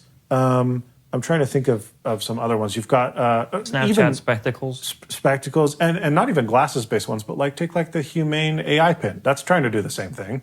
It's not on your face, but like it's this idea of, oh, we're going to do stuff with AI, not using, our phone. It's going to replace the idea that we have of the smartphone. And I think that Apple's approach of not trying to replace, I don't think that this is trying to be the next iPhone. I think that it's trying to be a complement to what we do on the iPhone, and I think that's the right decision in the end. But it is going to take, I think, a few years before A, the hardware is good enough and cheap enough, and B, the operating system is fleshed out enough, and like watchOS, people know, okay, what am I actually going to do on this, so that people will say, yeah, I'm going to drop some money on that. That's a compelling reason to own one. Yeah, there's just not a compelling reason right now. They also, you guys saw that ad that they put out for, like their airplane ad a few days ago? Yeah. That really felt like they buried their own flagship product. Like they're saying the Vision Pro is superior on a plane than your phone. That was a bold move. There's that iPhone in that second row. Yeah, so everybody knows what happens in the ad. It's basically an overhead shot of an airplane. The first row of seats, it's everybody. It's like a dude looking at like the back of the seat entertainment, like that little shitty LCD panel that you always like touch bad. Or it's got like DirecTV integration. You're like, I'm not 80. Then the second seat is somebody sitting there like crammed with like their head down on their iPhone, and it's like an iPhone with dynamic island that's like weirdly shaped. It doesn't even look real. It's the iPhone 16. Using an dynamic island is even smaller. And then, hey, that would match our leak. And then the third row is somebody on Vision Pro watching a movie to 100 inches. Which, by the way, I actually did that, and it's ass. What? Okay. You went on a plane? A plane? Okay, so I went on a plane the day after launch, and I kept it in my suitcase because I didn't want to be that guy that day. But on my way back, which was this past Monday, so 3 days since launch, 4 days since launch, something, math amount. I did wear it. Like I was recording stuff for our review, which by the way, I'm super proud of what's coming, making a completely different like experience in terms of a review video, because I decided it's not a review. It is me going 110% into an actual review. Anyway, I recorded a bunch of stuff that day on Vision Pro in an airport. And a lot of people were just staring at me constantly. And some people knew what it was. Like they came up to me and were like, wow, you're the first person I've ever seen with one. How is it? But then there was people that didn't know what it was at all and also didn't understand that I could see them through it. And so it was very interesting to see people stare at me as if I couldn't see them staring. Because it was like a violent stare, like they were disgusted with my existence. Yeah. And so I also got yelled at on the plane. So I sit down in my seat, very comfy, and I'm like, hell yeah, Vision Pro on a plane, gonna be awesome, just like the ad. It was the day the ad came out. And I put it on, and the flight attendant came up to me and scolded me in front of the people sitting next to me and said that they don't trust that I can see through this. So in case of emergency, they need me to take it off. Like at all? On the whole ride? No, For like I could put it on taxi, after takeoff, and takeoff. landing. Yeah. So they had me take it off. I'm like, okay, that's fine. Even though like she's talking to me and I clearly looked at her, I can definitely see Can't her. you see these creepy little eyes? Yeah. I can see you. Can't you tell? Hold up a number of fingers and I'll tell you how many. Yeah. So I took it off. But because of that, that meant I didn't get to turn travel mode on before the plane took off. Oh. Which, by the way... Do you have to do that before? Yes, because if you don't... You're moving at 500 miles an hour. Oh. All your like if you try to open up Control Center, it's going to be like all the way. Yeah, it's going to be a state away by the time you can even focus on it. So mid-flight I put it on. I'm like, I'm going to watch some. I turned on Hijack, which is about it's a show on Apple TV about a plane getting hijacked. It's really good. So I go to do that, and first of all, I didn't know. Let me pull up control panel. Oh, that's not it. This, I'm looking at the icon right now if you're watching the video. That is travel mode. But it's not like clear that that's travel mode. That's the icon for travel mode. So at first I turned on airplane mode and that didn't work. And then I figured out what was travel mode. And then it was a constant battle of me trying to hurry up and hit the buttons as fast as I could before it passed me up. And then I realized the trick was looking out the window. It was dark outside when I was in the air, so maybe this helped. But I looked out the window and I could get access to control panel long enough to turn on travel mode. And then I get in the cinema, I'm watching Hijack, and it's not a good experience. Like they put a whole ad out about this. So they feel confident about using travel mode on Vision Pro, and it would be a great travel companion if it actually was fixed, but it's not. You can tell it's struggling to track the whole time, and it's just like shaking in your vision. Was the cabin dark? Not the whole time. Was it better when it was lit? No. It was really? like it was it felt like it's trying to compensate for the plane moving. But it's not perfectly in sync, so it's just a little off each time. So not only are you in a completely different environment that looks like you're just sitting there, your body can physically feel the plane still moving, and Vision Pro is struggling to track it. So it's just like moving in the yeah. Did your tummy hurt? If anything was going to make me sick, it was going to be that. Like, of course, maybe they'll fix that. Maybe it'll get better. But for them to be making an ad and being like, "This is better than your iPhone for traveling," I feel like that's the best use case for the Mac display screen sharing, as we already talked about. Is like, and that was let me do work without everybody peeping in on. All my brand deals where I'm making billions of dollars. Yeah. That was so trippy. Not that I have anything like alarming in my photos, but when I open photos on a plane, like you get that feeling of like, oh God, I hope there's nothing on here that people will like see. Because your brain is convinced that they see it too. You don't want 12C to be like, is that your grandmother? Yeah, but it really felt like they could see it too. So it's like you have that instinct of, as if I really opened my photos 100 inches on the plane in front of everybody else. Yeah, it's insane. Oh God, not my recently deleted folder in front of everyone. This is when we were at Yosemite. Ma'am didn't want to go get hamburgers. Oh my God.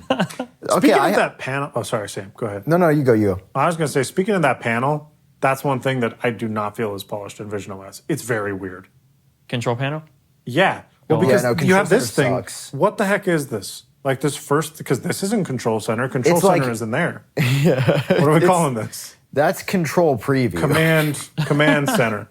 And the buttons don't make any sense. So like the first one is you can go home, which, okay, that's nice. So you don't have to reach up and like touch the crown or whatever.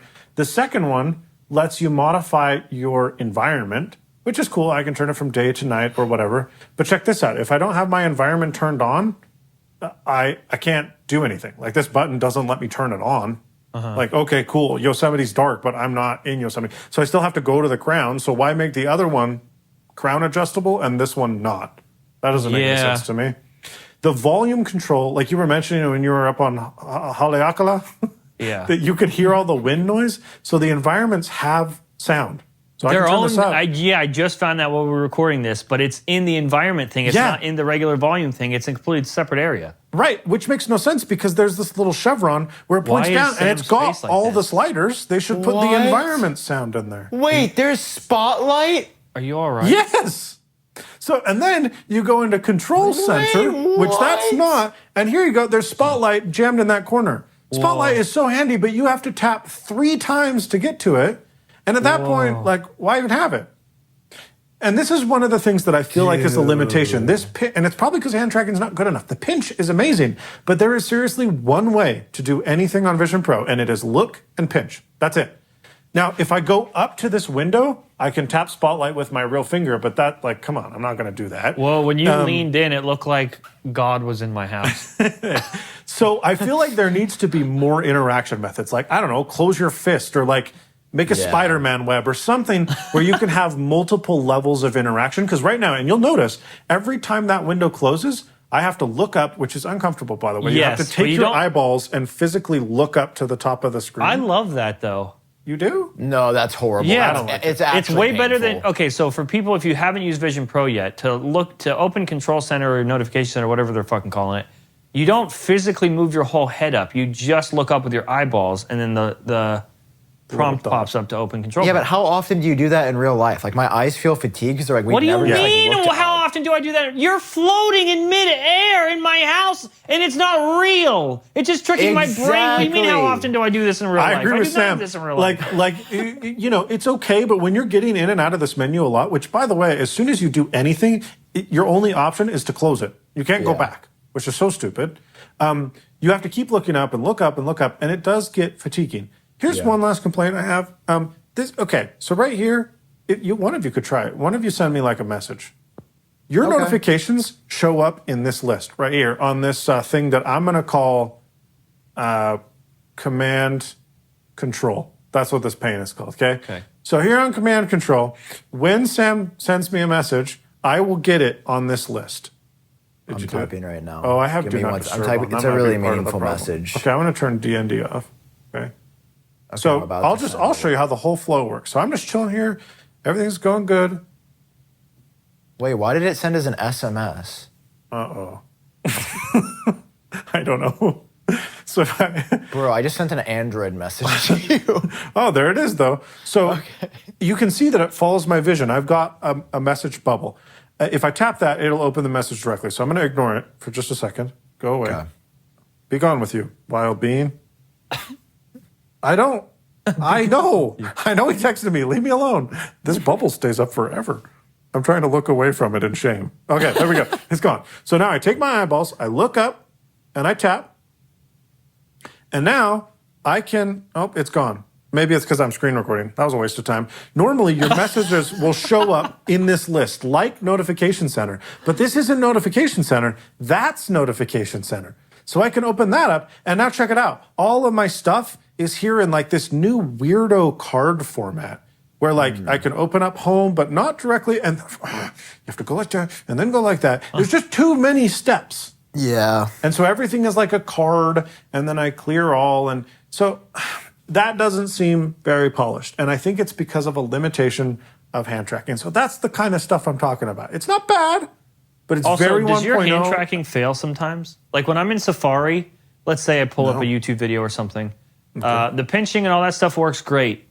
But when I'm done pinching and the video's just playing and I go to set my hands down, it reads that and it pulls the entire screen down and refreshes it. Like it every time I put my hands down, it constantly misfires. Oh, like you're literally pinching and dragging down to refresh? Yeah, like the eye tracking never fails, but the hand tracking often. Maybe not when I'm in this perfect lighting, but especially if I'm just casually in the living room watching something and I go to set my hand down, it will just read that and be like, oh, you want a refresh page? Okay. I have noticed, like, I'm starting to learn the blind spots of the cameras too well. Yeah. Like right now, I'm just kind of like chilling with my hand behind me. It's like, oh, nope. If you're just behind your head, not finding your hand. Even if you're above, like out of frame of the cameras above you, nope, not happening. You got to go right when you're in frame, then it starts to work. But like, Quinn, were you talking about trying to eat snacks with it?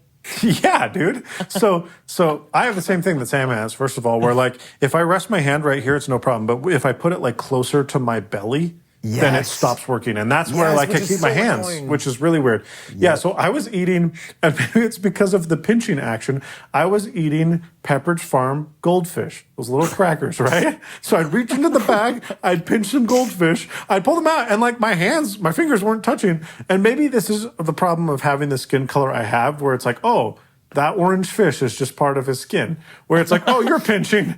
And I would, as I brought it towards my mouth, whatever I was looking at would be like, because it thought I was trying to bring That's a pinch. We see a pinch.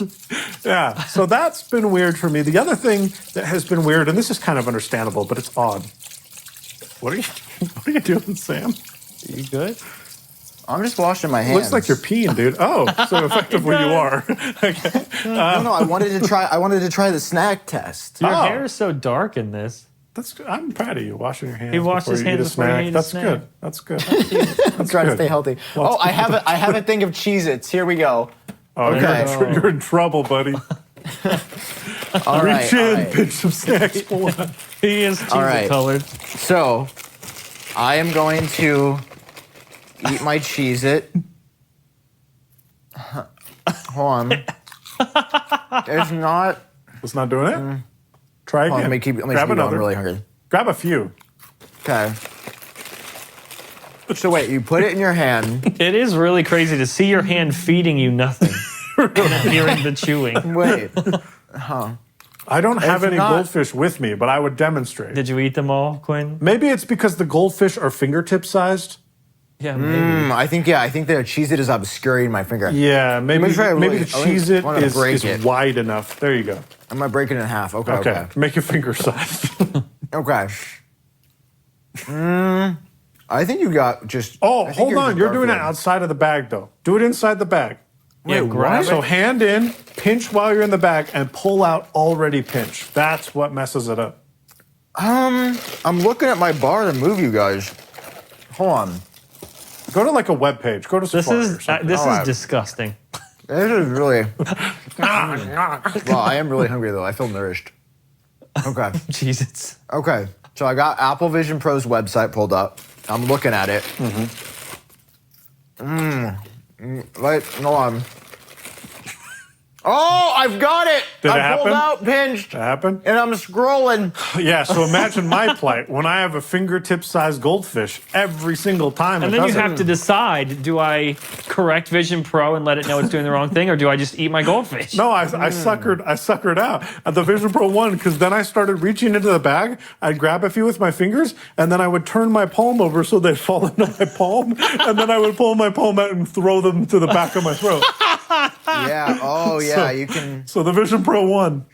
Oh, that's amazing. Yeah, I'm going to be honest, I'm really hungry, but I got to stop eating these donuts. I've found the hand tracking to be very good, except for in one instance. So one of the things that's cool is, and you just mentioned this, John, a few minutes ago, the headset works in complete darkness. It's got its own IR flood illuminators.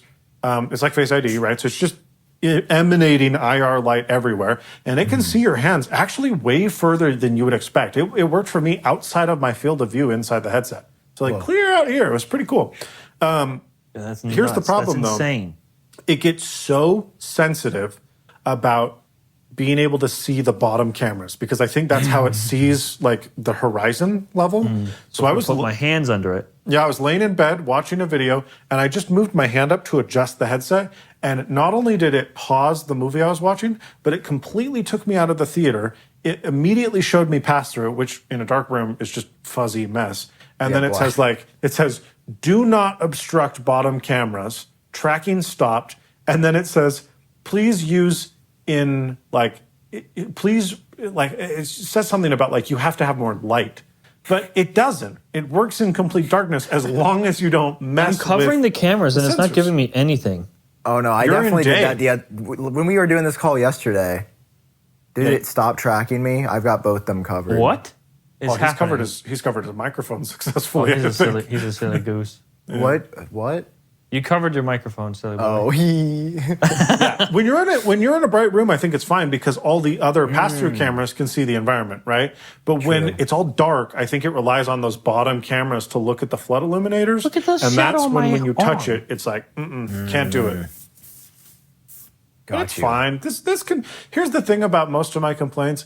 like you guys are saying, oh, the hardware's not good enough. And I agree, like it needs to improve over time. But most of my complaints with the Vision Pro are not hardware related. They're not even OS related necessarily. They're just slight bugs and things that I think need to change. And then third-party apps. Like we haven't really touched on that. Apple's own apps that have been ported are I can't maybe not believe surprisingly the best apps. Yeah. Right? Like, and if they also have the best, I'm going to pull this up. They have the best version of a fully immersed app. So if I open up Keynote here and I pull up my benchmark charts, I can see it here in Keynote. It looks great. It's modifiable. But I can tap this and I can say rehearse slideshow and I can do it in Steve Jobs Theater. And check this out. I'm in Steve Jobs Theater. Oh, you just paused for me. Oh. Yeah. Well, the viewer can see. Even though, so I can see all the slides. I can move to the next slide. There's a timer that tells me how long I've been going. I can see, what layout to have. I can show my notes if I've got them. And then I look behind me, and I've got this huge projector screen showing me what I'm talking about. It's freaking sweet. Are we in there? Can you see us too? Or can you hear us? No, I think you disappeared. left us. You've disappeared, which is too bad. I wish I could put you on some seats out there. And I actually, if I shared this with you, I probably could, but I don't want to script the screen recording. There's a share my entire window button. Yeah, we can just not. Anyway, but I've got a laser pointer that I can be like, see, lower is better. And thank you. Back to you, Craig. Wow. Back to you, Craig. Have you guys done? Let me see. Yeah, they just have a lot of That's fun polish. and a gimmick. That's not actually a useful thing. No, but the rest of their apps just have the polish that other apps don't. Like most of the apps I've tried, there's some standout exceptions. Like I think Things is really well done. Have you guys tried the Quick Look gallery on Apple's developer website? Wait, what? Okay. What is that? I tweeted this as well. So on Apple developer.apple.com, there's a page called Quick Look where they have AR files, but they're also animated, and they're crazy in VisionOS or on Vision Pro. There's the Hab, which is like a space station. There's a cosmonaut. Let me load him up here. I can get astronaut? Yeah, but he's animated. Watch him. There's sounds. What? Yeah. He gets in. He goes in. It's insane. Whoa! Why is he... Bruh. And he's labeled. He's got labels. First of all, it's insane. He's matching the lighting from in my actual house. I don't understand. What? I'm going to have some tea. Yeah, that is cool. Like we the color temperature changes when I move to a... All right. Dude, spacesuits look so cool. I want to... Can I get my own spacesuit? Yeah, probably. Look at him down there. I want to be as cool as that. Okay. He's so cute. I'm going to put it right on the table. There's pancakes. They look very dry and terrible. Like, hello, can I have some tea, sir? Oh, the tracking's struggling a little bit for me. Look at the pancakes. They look real. Oh, that is cool, though. You can modify that. You can pinch to zoom with both fingers. You can make it bigger. This is my only friend in VR right now. Like, look at what we're doing right now. This is insane that you can do this. Wow. And it looked, the objects, like, I actually, blown away. 3D design, I feel like this is a killer use case. I just opened the slide and got assaulted. This thing is bigger than the room that I'm inside of. I got to go back to Yosemite. This thing is enormous. Look how crazy these pancakes look. They're really dry, but it looks like guitar. My brain doesn't understand that I can't touch these right now. Like, I'm convinced if I take my headset off, these are still there. I'm going to make Mega Slide. Can I make it even bigger? Can I play the guitar if I move it? It doesn't let me get much bigger than that. I can make it astronaut's tiny. still down there? 1%. Has anyone opened the space station yet? I'll do that next. It's the space station. These are crazy, man. See, like, this is fun, but I guess if I was designing one of these, like, it would be sick. Yeah, but for regular life. This thing is insane. Oh, that's cool. Those pancakes are made with object capture. That's using the iPhone. Yeah, that's using the iPhone. Wait, what? Yeah, so that was taken with the iPhone. So that's a real picture of super dry pancakes? A real super dry. Here, I'm going to open these Wait, there's Nike food? shoes. I'm so hungry. Hold on, I got to grab some. Oh, yeah, that Look at the space station. Looks Look good. at the detail. And Quinn's just right back there. This is pretty cool. Yeah, so open up one of the shoes. These are Nike Trail Pegasus GTX. These are real shoes that were scanned with a real iPhone or iPad. I'm going to eat some pancake. Oh, wait, they have walnuts on them. Bro, they're trying to kill me in VR. Look how insane this looks. It doesn't make any sense that this isn't Shaquille real. Shoe. And they're all labeled? Sam's shoe. They're like Shaquille O'Real. Wow. This is Sam's shoe now. It's 30% scale. Oh my God, I just pulled up a giant-ass solar panel and it took up my entire house. Can you type in a value? No, you can't. Let me get on the floor with this. I'm going to eat it. This is Look how it's labeled as well. Look at this. Watch it open the door. I'm in the future right now, dude. Absolutely insane. Okay, I'm bored. How fast can I go? Oh my God, I'm spinning out of control. Oh, the man embodies the other man. It's moving. Wow. Did you guys try the cosmonaut one? Yeah, that one was sick. That's cool. Look at all of these options. So if you have a Vision Pro and you haven't looked at this page yet, if we remember, we'll link it down in the description. Not hard to find, though. Uh-oh. The astronaut, he moved by my Safari window. I can still hear him breathing. That was creepy. Ooh. A guitar? Looks real. And it was like the white balance is completely accurate to the room I'm in. That's nuts. That's pretty cool. Like how? It's pretty cool, but it's not as cool as Half-Life Alyx, sorry. There's no head crabs. No. Oh yeah, there was a oh fuck, how am I gonna find it? This is crazy.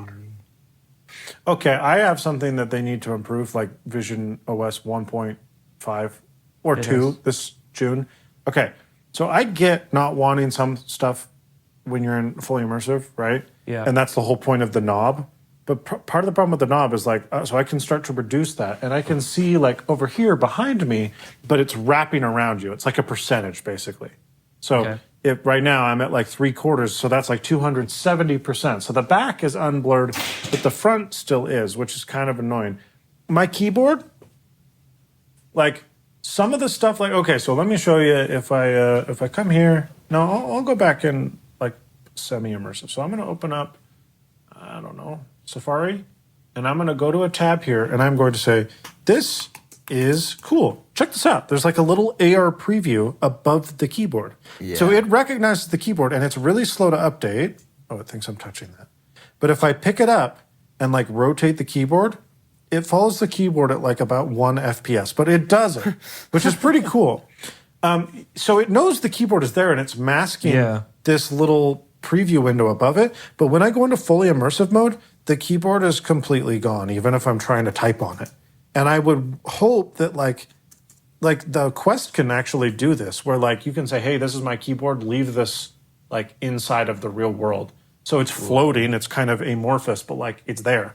And this doesn't do that. So like I can't see any of my keys, which is fine if I know where my keyboard is. But if I don't even know where the keyboard is, I'm like, oh, here it is. Where's the little buttons? I don't know. I don't like that. Yeah, it's kind of weird. I feel like I wanted more like AR stuff. I wanted more cool stuff where like I look at my phone and it like am I crazy or like where's my phone? I don't even have my phone. But let's say my phone's in my hand, right? You guys can see my hand in my avatar. Like shouldn't Apple just be able to like AirPlay my screen on top of my phone so I can see it perfectly? Yeah. Sam, you could call us public figures. I would say that's a fair term. And as public figures, we are like first on the list of like who if someone is stealing identities, they're gonna pick us first. Didn't your Twitter get hacked like a week ago? Yes, yeah, or we get harassed, scammed, all that stuff. And that is why we rely on today's sponsor, DeleteMe. We love DeleteMe. Sam, why do we love DeleteMe? The little gremlins you like to call them? Well, no, they're not the gremlins. They take care of the gremlins. They're like the gremlin managers. The gremlin managers? Yeah, they manage the gremlins. Because here's what these companies do. There's companies called data brokers. They do these things where they take all your data and then they sell it for advertising and your privacy's out in the open. What DeleteMe does is reaches out to these companies one by one for you and tries their best to get your data deleted. Yes. So they can't keep selling your data because it's actually your data at the end of the day, not theirs. And they fight for you to get it back every step of the way. It's absolutely incredible. That's why we use DeleteMe, because we don't want to see that personal information online. Yeah. And DeleteMe makes sure it stays off. It's a subscription service that wipes it from the largest search databases and that helps prevent potential ID theft, doxing, and even phishing. Right. And you might think, hey, I'm probably fine. Like, who wants my information, right? Yeah. Did you know the data brokers are after 98% of U.S. citizens? That means like your name, your contact information, social security number, worst case scenario, home address, worst case scenario, and information about your family members. It could all be used for not just identity theft, but harassment as well. The good news is you can protect all of that and your data with DeleteMe. And also, we should mention, the really cool thing DeleteMe's offering, I hear if you're a genius, today, you get 20% off your DeleteMe plan when you go to joindeleteme.com/geniusbar and use the promo code GeniusBar at checkout. The only way to get 20% off is what, Sam? Is to go to joindeleteme.com/geniusbar and enter code GeniusBar at checkout. That's joindeleteme.com/geniusbar, code GeniusBar. Take control of your data and keep your private life private by signing up for DeleteMe with our special discount. Again, guys, that is joindeleteme.com/geniusbar with promo code what, John? GeniusBar! Thanks, DeleteMe. Thank you, DeleteMe. Here's the reason why I think they haven't done that much AR stuff and why the focus isn't AR, because they've been talking about AR on the iPhone for like 50 billion years, right? I think one of the reasons they're focused on the computing element is that they know the pass-through is not good enough. So the pass-through when you're looking at a window is great. When it's not the center of your focus, it's fine. But as soon as you're starting to look at something, particularly up close, that's when your eyes are like, holy crap, this hurts. This is not an enjoyable experience. And that's why I think they're backing off of the AR angle until the pass-through and the cameras are good enough such that you don't get that kind of eye fatigue. And I think one of the things they're going to have to do is add varifocal lenses and cameras. What did you just call the John? Varifocal. So they have, you've heard of bifocals, right? Yeah. Yeah, like two. Sam needs them. Does your father wear them? Yeah. So, yeah, that's right. There's two. So you have a pair of glasses, like the bottom half is like your readers. It's for up close. And then the top part is for far away. Well, there's a thing called varifocal glasses that are basically the same thing, but it's a gradient. So the lower on the lens you look, the closer it is. And then there's different focus points based on how far away you can see it. So people that have like astigmatisms and they're nearsighted, or they're not nearsighted, but they're also not farsighted. That's what these glasses are for. And if you think about a VR headset, the screens are not moving, right? But your eyeballs are naturally making motion because that's what eyes do. So one of the reasons that something really hurts when you look at it closely in the pass-through is your eyeballs, there's two things your eyes do. They move inwards when you're trying to focus on something up close, and then the cones of your actual lenses change. And so when you look at something up close, your eyes naturally tilt inward, but it doesn't actually make the screen focus because the cameras in the screen don't move. Yeah. And so your brain is detached from what your eyes are doing, and your eyes are viciously trying to hunt for focus, and it never comes. And so it's super, super fatiguing and straining on what you're trying to do. Here's another example. Take your hand and hold it right in front of you, like in front of the Vision Pro at like an inch or 2 inches away. Easy. It might be sharp for the viewers, but it's blurry. It's really blurry, okay? Now, are you guys in an environment? No. I'm on the moon. Should I go to an environment? Yeah, let's all go to Hakayapalapala. Let's go hop around. Hold on. Let's go to Haleakala. All right, I'm in Halek. Okay, so turn around. See that big boulder up on the mountain? Yep. Okay, look at your hand from 1 inch away. It's completely out of focus, right? Oh yeah. So now much so. Look. Keep your hand there. Look to that boulder in the background. My finger's perfectly in focus. What the fuck? You can tell that your hand is now in focus, even though you're focused at effectively 30 feet away. Why?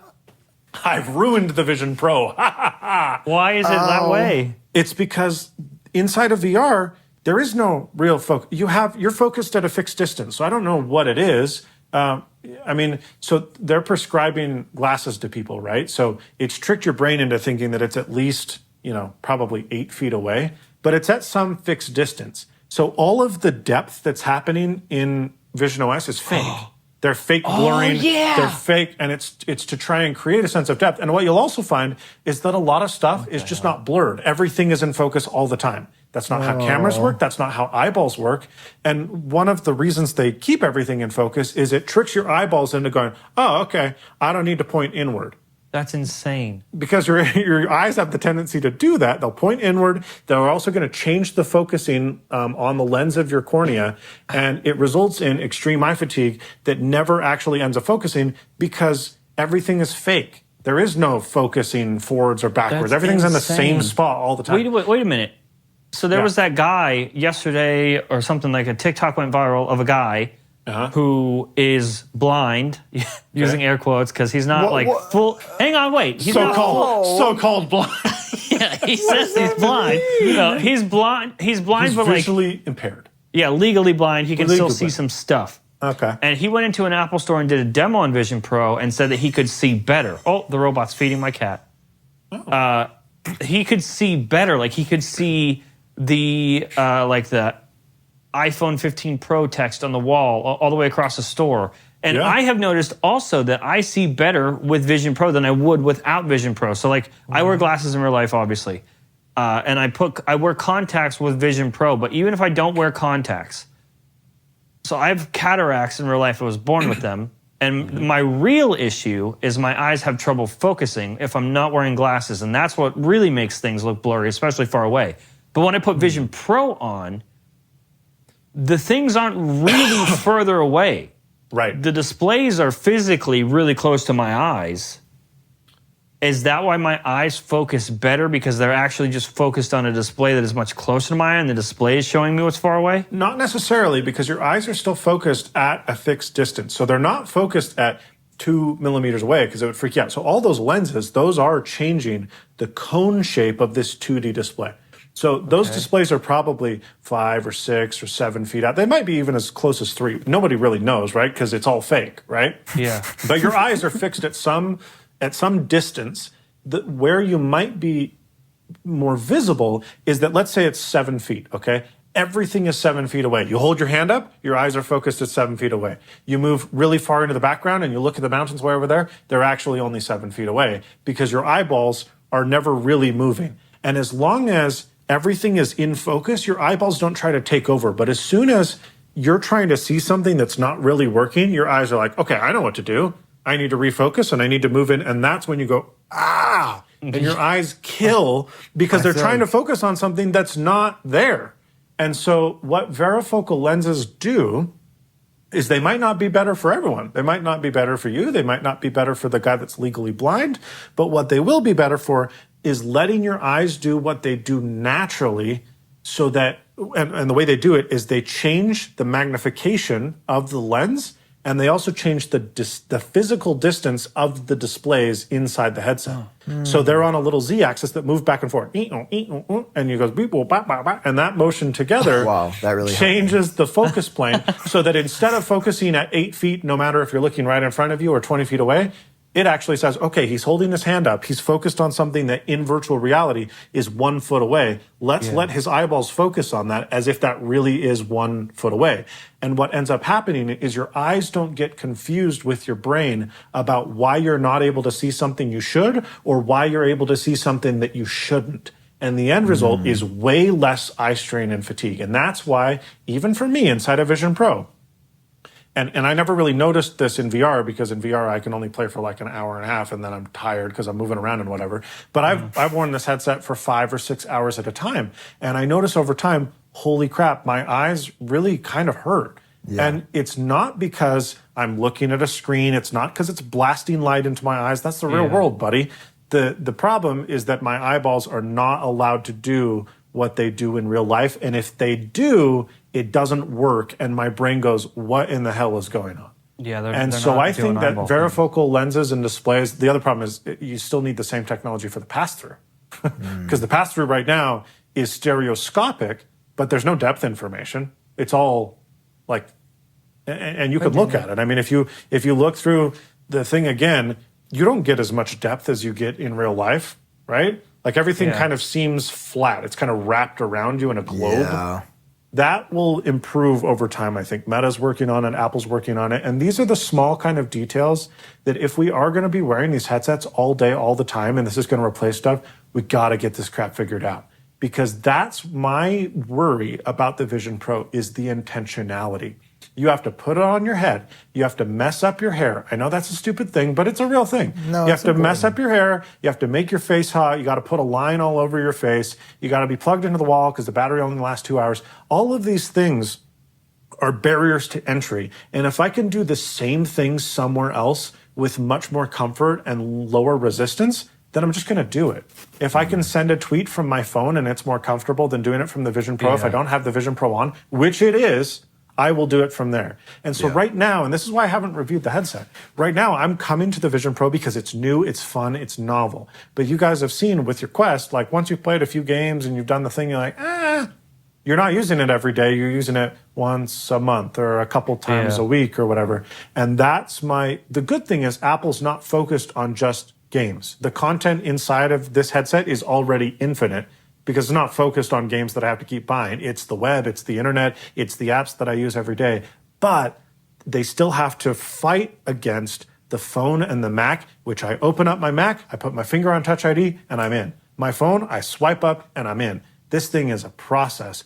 And I don't know right now that there's many things inside the Vision Pro that are such a better experience that I'm going to go, okay, I don't care if it's uncomfortable and whatever, I'm going to put the Vision Pro on. Yeah. So they either need to find reasons to put the Vision Pro on despite all of its issues and or move towards a form factor and a technology where it's not a whole deal. You just take out your glasses and you put them on, or they're on your head already and then you just go, world, vroom, show me. Well, and what's our first... I think both will happen.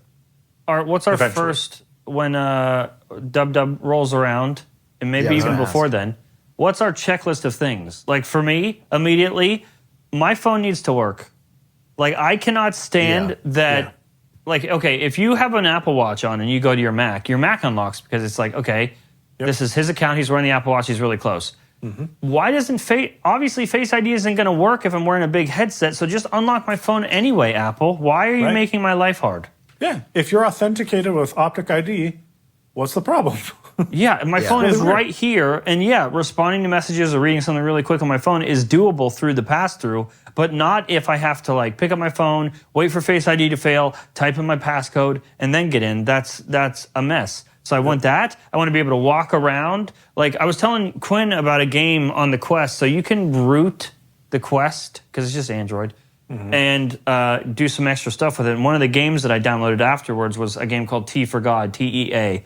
And it is a constantly generating environment where you're like going through tunnels and stuff. You're getting on elevators. It's taking you to multiple floors. And it's just using the room that you're in. But because you're constantly moving, it feels like you're going up a floor. It feels like you're entering another room or going down another hallway. In reality, in real life, if you're looking, you're probably just walking around in circles. But like after a half hour of that, you completely forget that you feel like you went somewhere else and you went up a floor and you've went through the multiple tunnels. I can't move 2 feet in this before it fades out and it's like, okay, welcome to the real world. Don't want you to bump into things. Yeah, I agree. I think mapping in general needs to be improved. I love on the one hand that unlike the Quest, which we've already talked about, you don't have to set a boundary. So you don't have to go, okay, here's what I can, don't let me cross this line. If something else comes in here, let me know. But at the same time, you don't have to do that in the Vision Pro because you can't really move around in the Vision Pro. Yeah, but it still knows. I don't know that its mapping is so much. It does know. Even without a Guardian, it knows when I'm close to things. Like if I'm in a virtual environment, but I get close to something, it starts to fade out. Yeah. And like if you have for larger objects, it does occlusion pretty well. So like if you're sitting down and there's like a table in front of you, you can move the window behind the table. There's a lot of things you can't move the window behind because like I have candlesticks and pepper shakers and the Vision Pro's like, oh, those don't exist. And it actually trips me up because when I put the window low enough, like it's in front of a couple, but not in front of others. And I'm like, well, this is not how perspective works. And it wigs my brain out. But I think that's one thing they absolutely need to address. I am frustrated by how long it takes to do simple things. and some of them are related to the interaction method. Notification center, control center. Yeah. Right now, notification center is look, tap, tap. That's too many things. One of the things that a lot of VR games do really well, and right now you can see I have my real arm. This is my real arm. Okay, there's a bunch of wiggly doodads behind me because it's trying to occlude my real environment. Is not great. And this is a watch. But why not? There are a lot of VR games, for example, where they superimpose a watch on your wrist right here in VisionOS. And this is one thing that's very odd. So a lot of people don't know that you can do this. So I'm tapping everything right now. But let me bring up Twitter. That's a garbage app. Okay. So if I bring this closer to me. Come on, buddy. Okay. Check this out. I can just tap this like a real iPad app. Boom. I can type on this and go beep, bop, bop, bop, bop. I can type on my physical keyboard. So this is effectively like a real app that I can interact with. So there's more than just pinch. Why not superimpose like a control center on your wrist when you're in an environment where you can just go, focus mode, boom, that. Like they could totally do that. And other VR games do it and it works so well. If you have this entirely new platform and way of working with things, why are we sticking to the conventional method of how we do it on a phone or a laptop? This isn't a phone or a laptop. We have the ability to do spatial stuff. So do it. Now, this window, having a window float in front of me, this is not spatial. This is a compromise. So invent a way to let me interact with this same stuff without having to do it. Now, with that said, I have a theory. Okay. WWDC, everyone's talking about all the rumors. Gurmy is out there being like, hey, iOS 18 going to be the biggest update ever. And one of the reasons that it's alleged to be that way is because everyone's saying that there's going to be a new large language model version of Siri. So similar to ChatGPT or Copilot or whatever, the new Gemini or whatever. I can see that a lot of the stuff that's inconvenient right now is inconvenient because we're waiting for VisionOS 2. One of the coolest things you can do, I don't know if this works on a phone call, is I can say, hey, Siri, open Twitter. And check it out. Okay, it didn't work because I had Twitter just open right in front of me. But if it's a new app, it'll open where you're looking, which is so cool. And so some of the things, most of the things in VisionOS, pinching is not a good way to interact with an environment. I mean, it works, but you don't want to be like, tap, tap, tap, pinch, pinch, pinch. It's just not that good. It's not as efficient as typing on a keyboard or moving a cursor around on a trackpad. But using a cursor on a trackpad is also a compromise that we're bringing over from the separate computing world because we don't have a way to do that inside of VisionOS better yet. Maybe one day that means hand controllers or something, but I don't think so. I think what that means is an LLM where you can just look at some content and be like, hey, Siri, do this. And it'll be like, oh, okay. Sam, are you all right? Oh, sorry, my eyes just needed a break. Anyway, that's where I see it going. And then that's where I think that this platform will become more convenient. Because right now, it's not low resistance enough for me to use it over my Mac. But then I put it on and I'm like, okay, I'm just going to watch a movie. And this headset can do so much more. So I agree with you, Quinn. I feel like I want to see... I want to see your nose. Do you guys hear the car outside going really fast? No. It was a really fast car. But it looks like that person has a Vision Pro. I feel like what I'm struggling with Vision Pro is like, I guess what you said, like, well, and I guess I was sort of naive to this in the beginning when people had like mentioned, oh, you had 3 weeks, John and I have sort of talked on the pod, like the critical 3-week mark. What are you doing in week 3? Because we are 2 days into week 2. 1 day into week 2, you could argue. Mm-hmm. And I already noticed myself not wanting to use this as much. Mainly, though, because of the wait. Yeah. Like, I just feel like there's, like, for me, I just feel like there's this massive pair of goggles, and I'm like, oh, I just want to be on my phone. Like, Vision Pro has weirdly made me appreciate my phone a lot. That's so weird. I care much less about iOS, don't care about the iOS 18 rumors. I care much less about my phone because I feel like this is it. Like, even though it's not fully fledged yet, and we are still 10 years away, at least, from this being the default. I feel like this is it. Like in 10, 15 years, dude, we're going to be spending more dead. We're going to be spending more time in VisionOS than we are in iOS.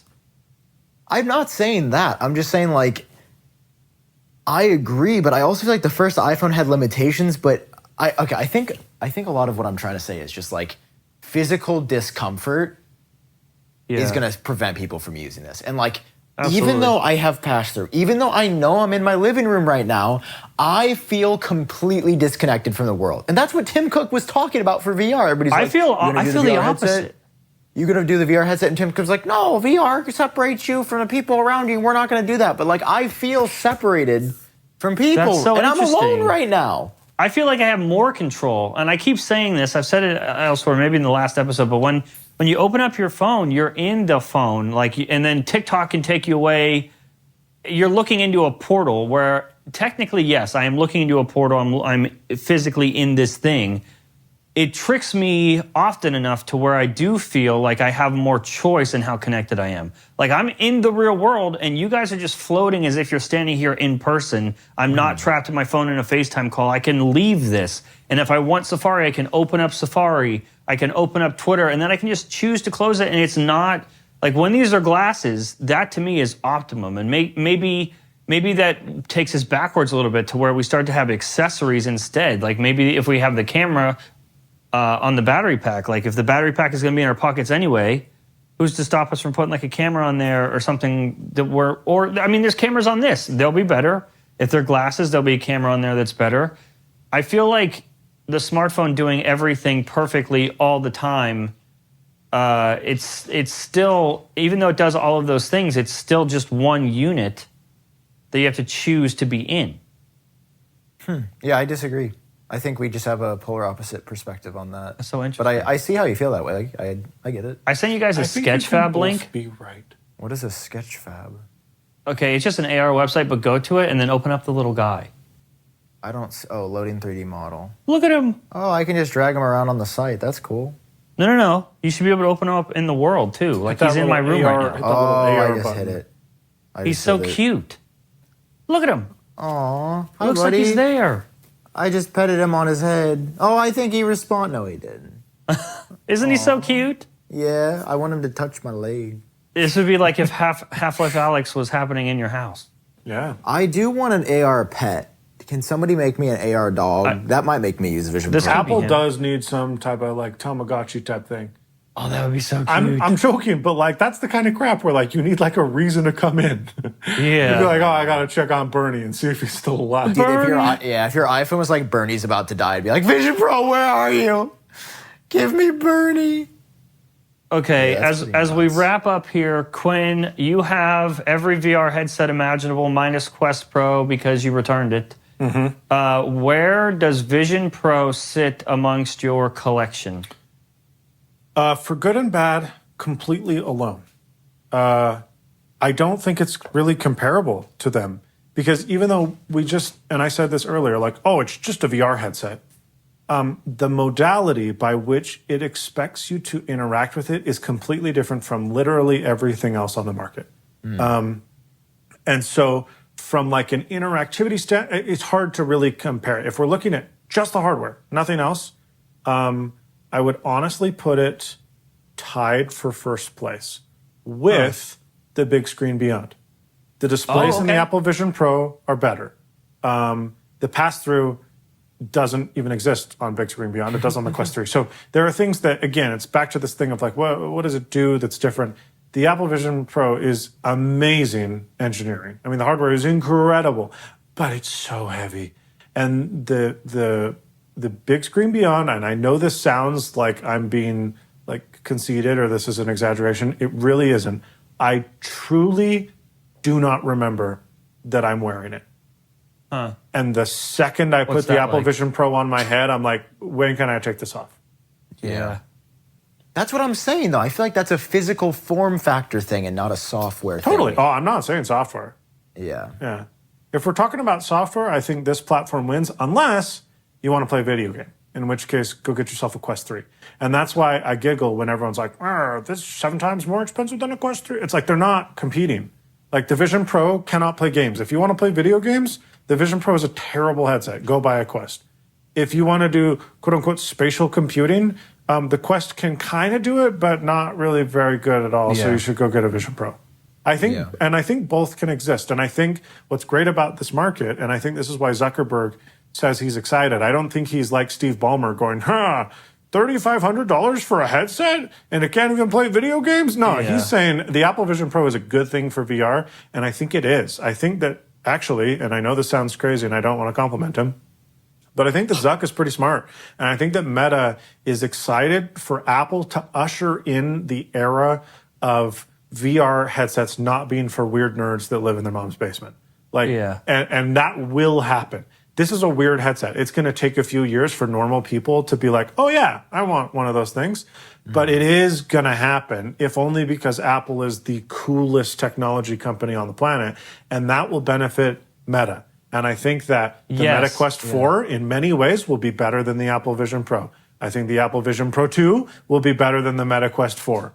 And it'll go back and forth. And I think we'll end up with an iOS and Android type situation where both platforms are good. And honestly, you can't choose wrong with either of them. You'll just choose one over the other because, this has the things that I want more so than platform B. And that's winning. Bad. Yeah. Don't get an Android, kids. Oh, well. Don't smoke Android, kids. Your iPhone can't fold. It can't. Dude, can we just close with that? Did you guys see the rumors that they're still working on the stupid Apple folding phone? And they should. I will buy it. I don't see it shipping. God. I'm not surprised they're working on one, but if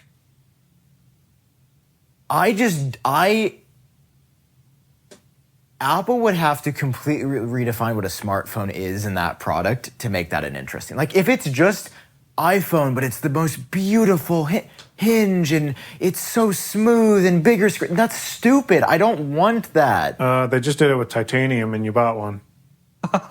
They only changed the metal. IPhone, he got you did there. not. Quinn! I'm just saying. It's not just the material. They gave us the... Oh, wow. What else did they give us? A button? John, show my camera. I'm going to hang out with my pet. button. I'm going to hang out with my pet because my little guy right here, he appreciates me. Does everybody see my little pet? I left the little guy going, you guys are over there bullying me. And you know what happens when I get bullied? I go over here to my little guy and I pet him. That is such a good idea, though, for them to have. So Sketchfab, they have a bunch of AR models as well. They have animals and stuff. Goodbye.